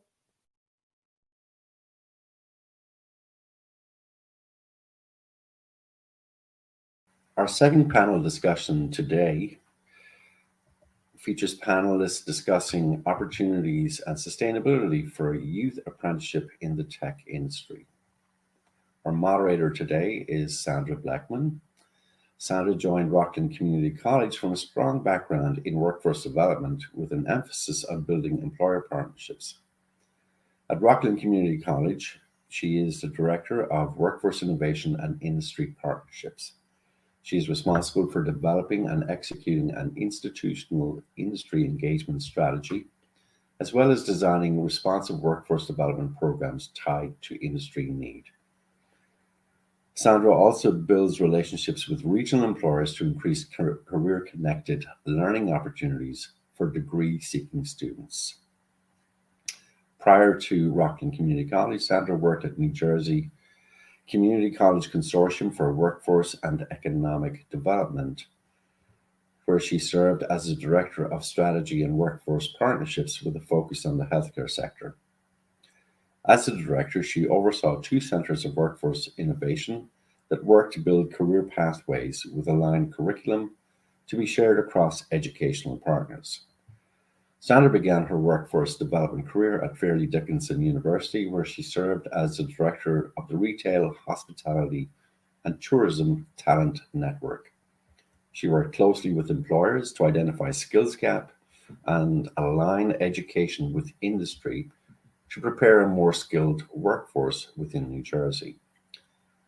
She also oversaw the Talent Development Center of Excellence, which created curriculum and built career pathways within the sector. She has been an adjunct instructor at Fairleigh Dickinson University, Hudson County Community College, and Cal State University San Bernardino. Sandra received a BA in Psychology from Clark University and an MA in Administrative Sciences from Fairleigh Dickinson University. Ladies and gentlemen, please welcome Sandra.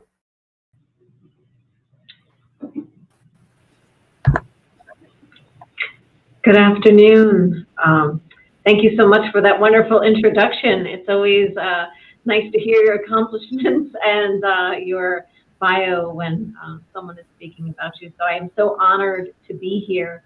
Again, I am the Director of Workforce Innovation and Industry Partnerships at Rossalynn Community College, and I was really honored to have this esteemed panel of employers to talk with today to discuss opportunities and sustainability for youth apprenticeship and technology.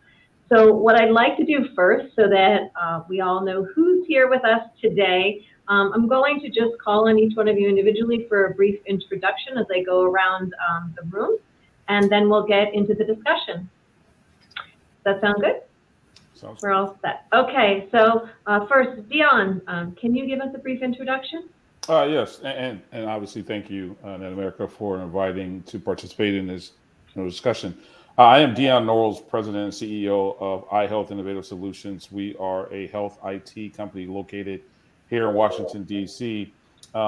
We are really focused on bridging the gap between healthcare, science, research, and technology, and we do that by leveraging some of the best-of-breed solutions around data analytics, cybersecurity, DevOps, as well as AI. And so I'm very looking forward to this discussion today, which we're going to highlight some of those things. Thank you, Dion. Dr. Jackson. Yes. Hi, I'm Allison Jackson. I am president of Allison Jackson Associates and founder of the Edwina Group. We've been in business 43 years, and we cover 17 industries as researchers with other colleagues. I'm here today because we are engaged in a program here in New Jersey for long-term life planning programs, starting at K and ending in PhD. A program that I started at Princeton 25 years ago as a dean in the School of Engineering, and we are now getting traction. So you guys know how long it takes. So I'm thrilled to be here, and I'm hopeful to listen to my colleagues on the panel because they are doing some exciting things. Thank you for having me. Thank you, Dr. Jackson. Becky. Hi, everyone. Good morning or good afternoon. No, it is good morning. At least for me, it's still good morning. I'm on the West Coast. I apologize. Good afternoon to the rest of the country. I'm Becky DeMattis. I'm the Program Development Manager here at Apprenti. Apprenti is a U.S. DOL intermediary as well as a registered apprenticeship sponsor, and we're part of the Washington Technology Industry Association. Just happy to be here. Thank you so much. Thank you, Becky. Quintus. Hi, good afternoon, everyone. My name is Quintus Brown, and I share my colleagues' sentiments about being on such an esteemed panel. I currently serve as a partner development manager for a little small company called Google. And Google's mission is to make the world's information accessible and useful to everybody. So looking forward to this discussion. I am a beneficiary of mentorship and apprenticeships throughout my career. So really looking forward to contributing to the discussion. Thank you so much, and thank you all for being here. So we'll jump right into the discussion. I have a few questions, and I may ask one of you, but please feel free after your colleague has answered to add to the discussion as well. So since today's focus is on youth apprenticeships and technology, I was wondering if you could talk a little bit about some of the work that you've been doing to advance youth apprenticeship. And I'm going to start with you, Becky. Thank you. We at Apprenti were aligned with the U.S. Department of Labor to support a number of individual or group programs and to align roles to make sure that students are, the programs are aligned with a registered apprenticeship program and aligned with the U.S. Department of Labor's outlines for a successful and quality registered apprenticeship program. Our RTI outlines, that's the related technical instructions, so the classroom portion, have been used as a baseline to add to the youth apprenticeship programs, filled the foundation pieces for a necessary for a necessary rounded out full youth apprenticeship program. Great, thank you. Does anyone have something that they'd like to add about some of the work that you've started doing to advance youth apprenticeship? Well, yes, we've started working here in New Jersey with the New Jersey School Boards Association. We work in all 21 counties, and I am one of the state judges for Steam Tank and with the U.S. Army. And we have been focusing obviously on IT, but what has happened is we're finding that entrepreneurship, ideas of understanding that they have intellectual property, could patent ideas, and we're talking about from third grade all the way through to PhD. I'm talking to you about getting them younger. Younger people are getting involved. So one of the ideas we have is that we have brought in an attorney to work with us who helps explain intellectual property to the students and their families. Because when our students win scholarships, the parents come in and say, thank you. Are there any more of these coming up? You know the feeling. But we have already identified as of last week 3 fifth grade teams that are working on IT initiatives that are, one is GPS, other cybersecurity. These are young people who want to own their own property. So that's something I want to bring to the attention of our discussion, that at a very early age, we have talent that needs to be mentored and coached and stayed with through a pathway, to go on further. Thank you. Thank you. I think it's really important, to engage youth, right? Because when you're young, you may not know of all the opportunities that exist. But if we can start exploring career opportunities and apprenticeships with the youth, they will learn as they move forward, and it will help expose others as well. Dion, I think you have some promising practices that you'd like to share with us also to increase youth apprenticeship opportunities. Yeah, definitely. Thank you. And obviously, similar to Quintus' background, I started off in that youth apprentice program or a similar youth apprentice program in high school, working for a small business doing some repair work on PCs. Just happens to one of the things I loved to do was repair PCs, and then took the non-traditional route and going to a technical college because I didn't know if I wanted to go to a 4-year school.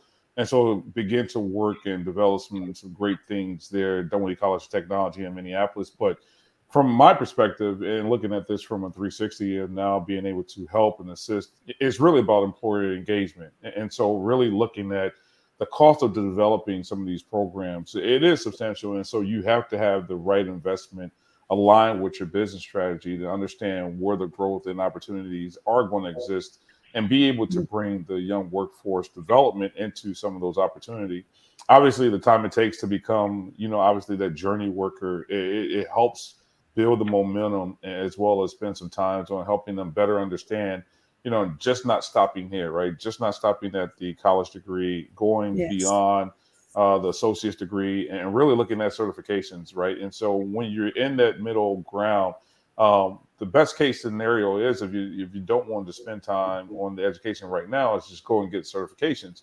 And that provides kind of that bridge to the future of opportunities. But from a resource perspective, it's really getting your hands on training and obviously being able to provide training for some of the staff and is equipped for them to be the necessary pieces of the puzzle to be able to understand, obviously what the employer has to do.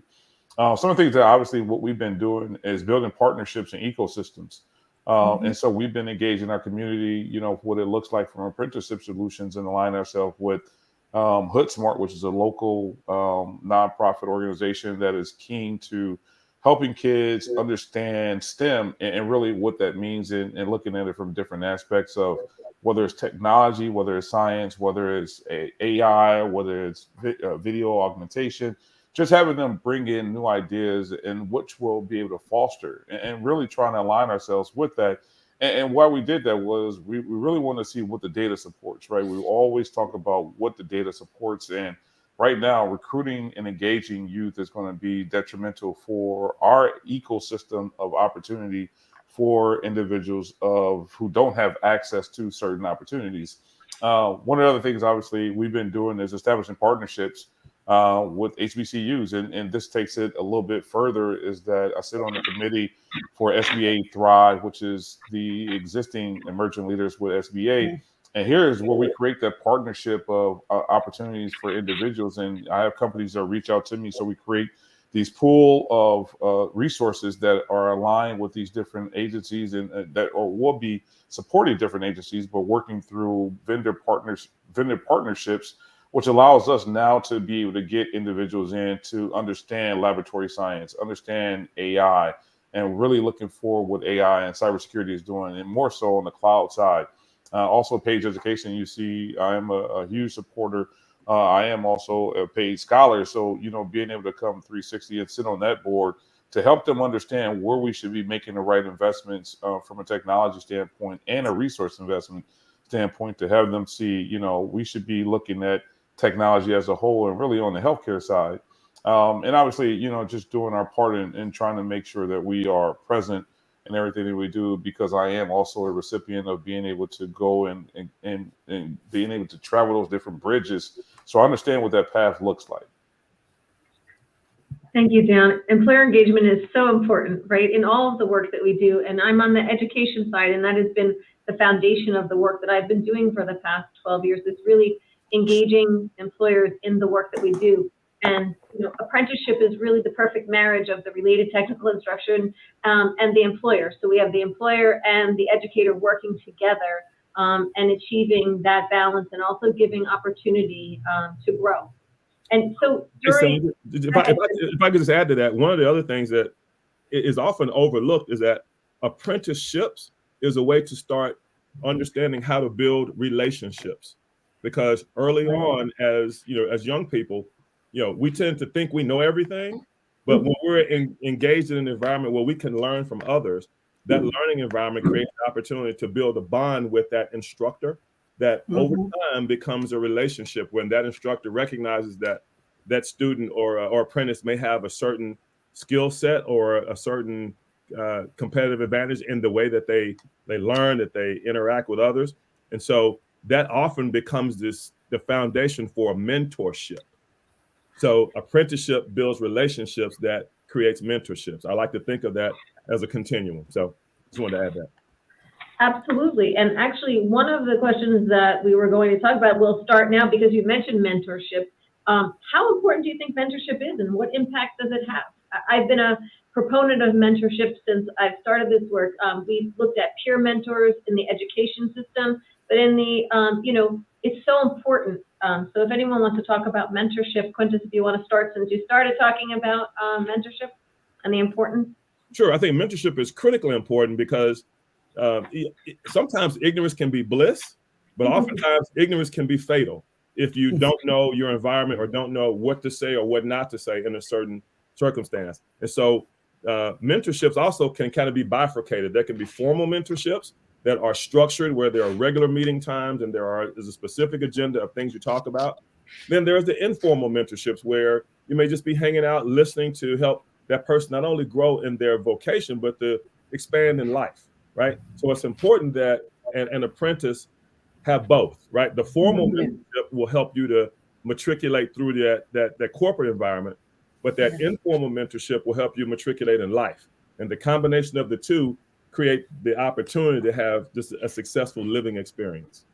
Absolutely. Becky, I see you shaking your head there. Did you want to add to that? I'll let Quintus go, or I'm sorry, I think Dion wanted to say something. Oh, no, that's fine. Please, Becky. So absolutely, apprenticeship and mentorship go hand in hand. You cannot have one without the other, because they are truly learning from that master skilled tradesperson, whether it's somebody in the IT field all the way down to somebody with a hammer or a pipe wrench. They have to learn from that master. They have to learn the knowledge, skills, and abilities, but also they develop, like Quintus had mentioned, that relationship, that informal relationship that helps you to build how to behave in the workplace. How to interact with somebody who may be at a different generational level than you. That mentorship really truly solidifies everything that's being taught. Yeah, I totally agree. Echo everything that it said, and so I tell you, I still have relationships with our early people who have mentored me, and one of the ones that when I first started getting into technology, my first day on the job was I pressed the wrong button. It turns out that button shut down the whole system. So and so we laugh about that journey, but it also is the importance of understanding that relationship.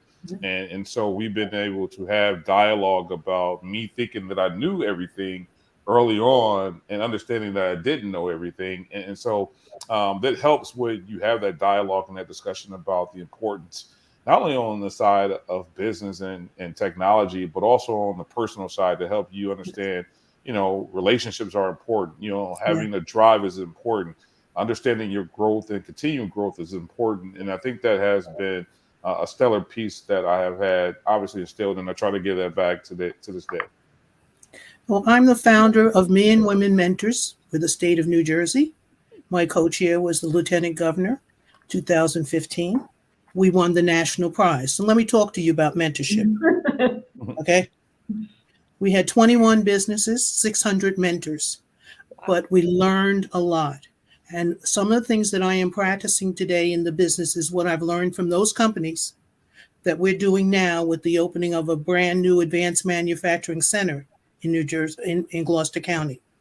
One, we have to train the mentors, and that is a long-term process because we are now instituting at Gloucester County Institute of Technology starting on May 16th. This is new stuff, so maybe the Google people be interested, but we're starting 3 frameworks for them.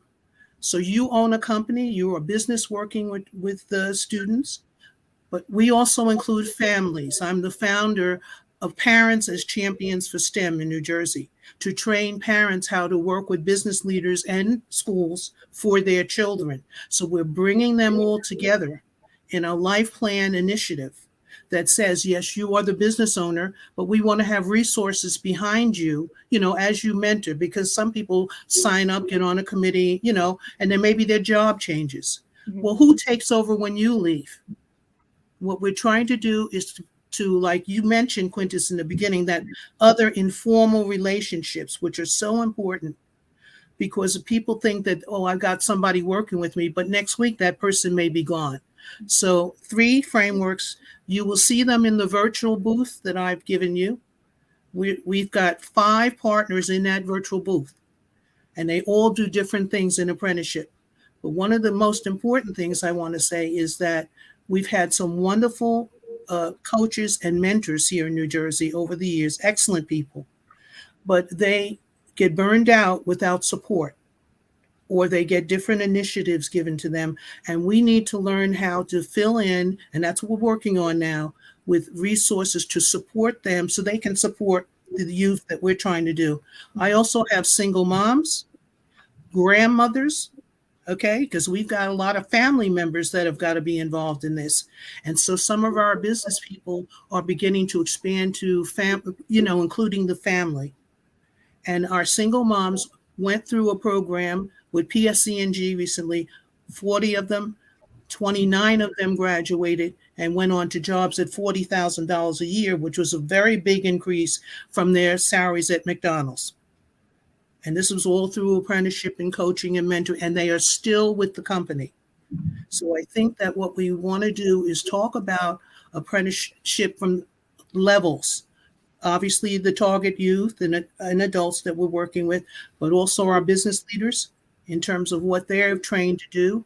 And many of them have not been trained to have the kind of relationships that we're talking about in apprenticeship. They have been trained to talk about what they do, but now how do I relate to you? And of course, we've got to deal with the issue of racism. This is the 800-pound gorilla that nobody wants to talk about. I speak to you like this coming out of Jersey City, grew up on a multiracial block, Italians, Puerto Ricans, German Jews, Chinese, okay, and African Americans. We lived in the same apartment building. So by the time we got to college, if we didn't like you, we really didn't like you. It didn't have anything to do with your skin color or your language. We learned people. And that is passing on positive skills that we all have And incidentally, when I was a vice president in RCA, the other two vice presidents were my classmates from Jersey City. One in international Chinese American, and the other one was Hispanic. Okay, so I want to make sure that you know we're still friends today. That the relationship that Quintus mentioned, the informal relationships, are so important. We've helped to mentor each other. So I want to close by just simply saying, please look at some of the offers that have come from the people that we're working with in South Jersey. Their ideas are great, but also remember that mentorship includes the business leaders. And I've worked with Donald Trump. I've worked with all 11 casino presidents. They call me the woman who reports to God. You have to report to God if you work with all 11 casino presidents. Okay? You learn so much. So I say this to you that I've learned from other mentors, and I'd like to see us extend that to the executive core of the companies that we work with and with the managers who are dealing inside the company with our mentees, our apprenticeship. That's all I have to say. So thank you, Dr. Jackson. Go ahead, Quintus. Just like if I can build on that briefly, I wholeheartedly echo Dr. Jackson's comments and would say this, especially in large companies, mentorship programs have to be well organized in order to be effective. Yes. However, the informal mentoring has to be organic. Yes. It can't be forced. It can't be it has to happen as a result of there being something in common between the mentor and the protege. And therefore, it puts the onus on the protege to select their informal mentor because they have the veto power to determine whether or not that person fits their life or not. So I think that can't be overlooked. But Dr. Jackson, I wholeheartedly echo your comments and sentiment. Thank you. Thank you so much. And I agree. And I think it's super important, as you said, to feel comfortable. And when there are distinguishing, we have our mentorship, which is the part of, the work-related part of our apprenticeship. And I just want to go back a little bit. Dion, you mentioned something about credentials and whether it's a degree or a credential. So, in many instances, industry or insurance companies drive the development of industry standards resulting on industry credentials. And I want to ask the group, have you seen examples of newly developed industry credentials? What drives employers to provide training to their workforce to complete these industry credentials? So Becky, do you want to start there? Sure. So meeting industry standards and increasing productivity is really a driving force, and investing in employees' talent that increases their likelihood of the employee retention, reducing that turnover or that revolving door. Yep. Ironically, a lot of people think that when you say cloud, it's a brand new term, right? So let me demystify it for you really quickly. Cloud is simply a metaphor, but it's a metaphor for the capability that exists to conduct software and hardware activities inside of a data center, right? That's really all cloud is. However, because of the specialized complexity within cloud, it's important that those who work in the industry have demonstrated the ability to deal with some of those complexities. And so companies like Google, Amazon Web Services, Microsoft with their Azure cloud product, and even Oracle have certifications that align the person that receives the certification to that particular platform. But I'm here to tell you, just in general, cloud is cloud at a fundamental level. Then as you build capabilities within the cloud, the clouds begin to differentiate themselves. So in order to understand how to navigate that complexity, these CSPs, cloud service providers, offer certifications to help you understand their platform. Certifications that are both technical and non-technical. And so for an apprentice interested in learning more about cloud, there are support and learning resources to help with those certification processes. I heard the term Cloudera was mentioned earlier. There's also something called a cloud guru. That's probably one of the most popular training platforms to help those successfully navigate those certification requirements. And so the reason that those companies do that is because when customers, be it commercial or public sector, need to or have a desire to use those products, somebody's got to help them. Yeah. They can't do it themselves. And if you think of just the federal government in general, the task at hand is too large for the federal employees to handle by themselves, which is why they hire contractors or companies to help implement it for them. And it's those companies that are the source of the apprenticeships and the mentorships and the relationships that we're talking about today. So if you see kind of the through line, those cloud service providers each have certifications that help demonstrate that you understand their particular platform. And the companies that use those cloud certification platforms have to make sure their employees are proficient in those platforms so that they can help to sell it to the government customer or the commercial customer. What you just said, we put on the New Jersey Advanced Manufacturing Program is on our board, and they talk just like you do, exactly the same way. And what I wanted to say is they brought in the certification, the new manufacturing certification that you'll see. We're going to be using it in the school, but it came with a lot of the conversation that you just had, Quintus, in terms of getting the leaders that were involved to understand, the transitions that we're making through new technology. And there was a lot of confusion. I hope you come out and speak, because I have places for you to talk to people. You'll all have new speaking jobs after this. Very helpful. The other part of that too, I mean, I'm glad you mentioned that, Dr. Allison, because there really is no boundary to when one can engage in these certification programs. I mean, if you're in the 9th grade, if you can read, write, and do arithmetic and understand, ones and zeros a little bit, and can pass the certification, then you're certified. So I would encourage, especially those apprentices or those students at a younger age who have a kind of a penchant for technology, pursue it. If nothing else, take the test to see what the questions are. Correct. Right. There are no penalties for not passing certification other than not having the certification. But once you attempt it, you don't pass it the first time, of course you're going to try again. That's a learning opportunity. So I would encourage any STEM student or any technologist to pursue a certification at the earliest possible stage, even before your high school diploma, because then think of how that would springboard one into opportunities after high school, if they are already prepared with the certifications. And just to add on to that, obviously some of the biggest partners, Google, Amazon, and Microsoft, are offering training for free. And so you can pursue those same certifications and the training material for those certifications for free. And even sometimes they are allocating free test taking. So it's a win-win situation if you want to go down that path. And again, there's probably about 20 or 30 different paths for each technology that is out there. So it definitely is something to invest in. On the free part, the subsidies are usually need-based, but they do exist. Yep. In the virtual booth, we have the National Institute for Innovation and Technology, and in it they have the National Talent Hub. So their national director is on our board. I recruited her. She serves on both of our boards, Martha Ponji. But if you look in there, there's a free link to the Talent Hub, which does a lot of what we're talking about, where people can take the assessments for free. And she said they've taken 10 years to build this hub, so that it expands as industries change.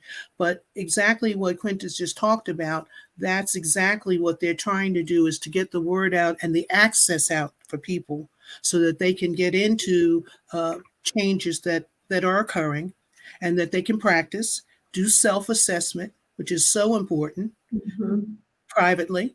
And then if they want to move, like you mentioned, Quintus, it has to be that the apprentice wants to work with that mentor. That's the kind of thing that once you've done a self-assessment, it helps the, student make a decision. Well, yeah, I can, or maybe I want to try something else. So this stuff is available for free. And I hope that we can expand the use of that talent hub for everyone. Right. And I love that you said, Quintus, do it before your high school diploma, right? I don't think people think about that, right? That they get a certification prior to. And it's, it's available to you whether you're in high school, your college, or it's along your career path, right? And you talked a little bit, Dr. Jackson, about barriers. So I just want to ask, because it is super important, we talk about equality, Have you seen any promising practices to eliminating economic barriers to equal opportunity for underrepresented groups, including individuals with disabilities or criminal history? If you ask me, yes. I'm on the National Science Foundation STEM panel. And we reviewed this year about 150 proposals for substantial money coming from the government. But here's some practices that we've seen. One, accountability. Now, Dion, you know this. People that cannot work for you without accountability. We find in the education sector and in some of the nonprofit and in the government, this is across. It's not one pointing finger at anybody. But we are now building in with our board accountabilities. It's in the handbook. You're accountable to show up to meetings and haven't read the material. You think about how many board meetings we have where people don't have time to read it, don't read it, and just show up. That's got to stop. So there are accountabilities built in. That's the number one innovation coming out of Columbia University in San Diego. The women PhD candidates got together and demanded accountability of their faculty in terms of treatment of them, in terms of, and this is in IT, going further, in their career on projects, being blocked. So you asked about diversity, equity, and inclusion. Our young people are grabbing the handle and moving ahead to do certain things. The second thing that we've seen is that many people have not been asked to follow through. In other words, accountability is one word, but following through with the apprentice, in terms of they take the tour of the company, that kind of stuff. Or maybe there's a summer boot camp and they never hear from them again. So how do we get follow through built into the arrangement? We're doing that by putting 2-year contracts with them so that you stay with us for at least 2 years. You can't say forever, but people are saying 2 years is reasonable. And the third thing we're looking at, we want everybody to know how to spell the word integrity. It's an old-fashioned concept, isn't it?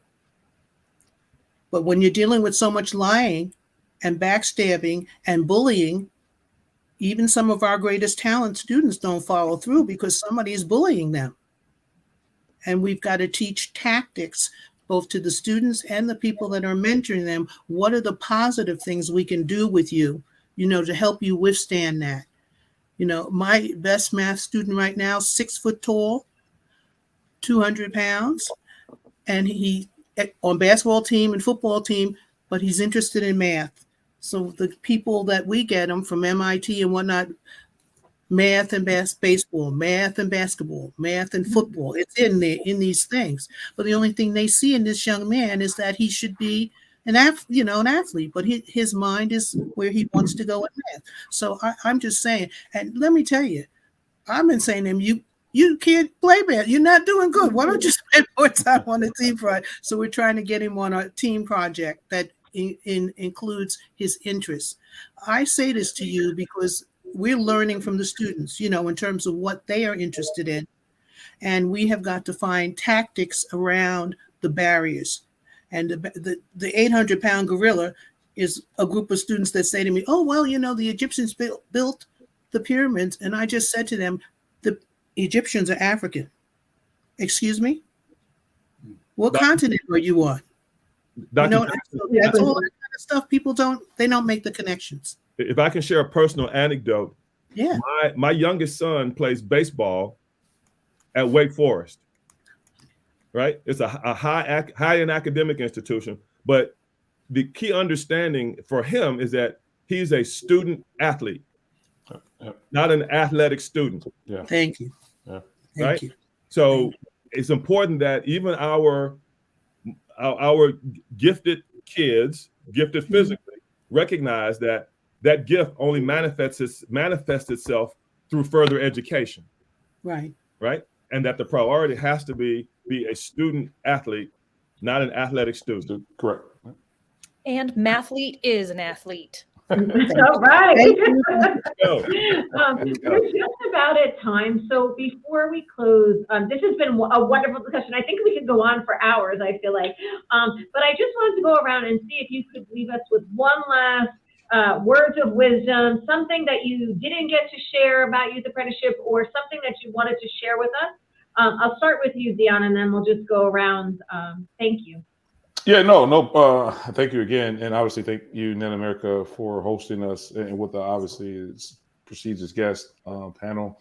One of the things I don't think we got a chance to spend a little bit of time on was talking a little bit more about data and obviously telemedicine and that whole scientific laboratory science. And so one of the career paths not a lot of people look at is going to be on supporting some of the laboratory systems that are out there. And that goes into, obviously enterprise data management, gets into analytics, gets into cybersecurity.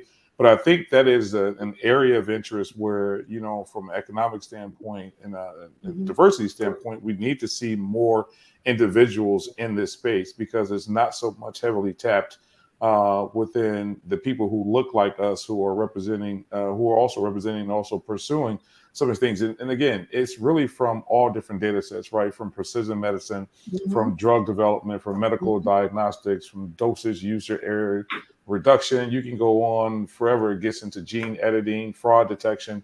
So I think this is going to be the next hot buzzword, so to speak. But more importantly, it's a great career path and also provides sustainability as well as career growth and also entrepreneurship. And so really look at it from an entrepreneur standpoint and seeing what flaws or what, obviously processes that are broken within this industry that you believe you can create value and be able to instantly see things clearly that people who have spent 30 years in this industry haven't been able to see because they have their blinders on. Thank you, Dion. I'm writing notes because I'm working on my new programs for next fall. So making sure that's included. But thank you very much. Dr. Jackson? I want to pick up on what Dion's saying because we have just started a practice of data visualization using from the U.S. Department of Education, the profile. And in that, we've pulled in Tom Bianco, who is the head of the Economic Development Office for the county that we're working with, and also Michelle Sherry, who's the Workforce Investment Board, because all these people have data, but we have not been doing the kind of analysis on the data at a local and county level that we need to do so that we can make decision making. In the virtual booth, I've included the bench casing platform that comes out of AT&T Labs. I was a part of that team and we're still using it now. And it enables people to go through the data they have and then come to decision. This is for decision makers and make it with 8 to 12 weeks. It's a process. So we're using that now because it makes them bring their data into us. And so that we set up a structure and a framework. And the hospital, to get to you, Dion, is working with us, because we have an apprenticeship program in allied health. And I'd love to share that with you to let you see what the hospital has come up to help us do that. And you're helping us because that's what we're trying to do as well. Awesome. Thank you so much, Dr. Jackson. Becky? Thank you. Just want to say again, thank you for having me. It was a pleasure to be here. Anyone who is interested in registered apprenticeship in the IT sector, whether it be to build your own program or if you just want to apply to be in a program, please check out apprenticareers.org. Happy to assist in all of your apprenticeship, IT, or other needs. Becky, before you go, where'd you get that background? Is that your back living room? I'm coming to visit you. Because that is really beautiful and comfortable. And Quintus, last few words of wisdom or anything you'd like to share with us before we close out? Absolutely. First of all, I'd like to thank net.America for having us. This has been a very, very positive event. I'm happy to have been a part of it for sure.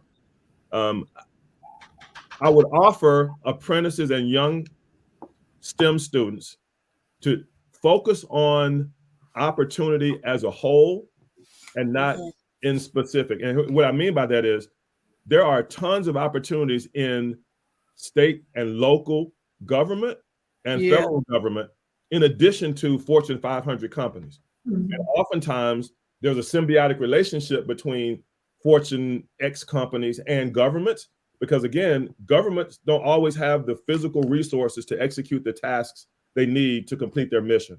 So they enlist the help of companies to help the government. So I would encourage folks to take a broad look when you're looking at your career, because as Dion said, especially in what he and I will call health IT, it is such a broad category that spans commercial and public that the opportunities outnumber the resources to fill those opportunities. So there really is no reason we should be at any unemployment, right? Especially in the tech industry. So I would encourage folks to really understand where the opportunities are and do your homework, do your homework, do your homework before every meeting. Never go into a meeting unprepared because it will come back to bite you in the future. Trust me, I speak from experience. Over prepare and underspeak. Thank you so much, and thank you all for allowing me to moderate the panel. This was wonderful, and I appreciate all of your time today. And I think this was wonderful. Thanks again for joining us. Thank you for having us. Thank you. Stay healthy. Thank you. Okay. Thank you all for participating in today's program. Especially, I would like to thank US DOL, our moderators, our panelists, and you for attending this very important discussion. Please remember to go to the expo booth where many of our program partners, including net.America, Apprenticeships, Ocean Casino Resort, iHealth Innovative Solutions, and Rockland Community College have booths. Once again, thank you very much for participating. Don't forget the expo booths. Thank you.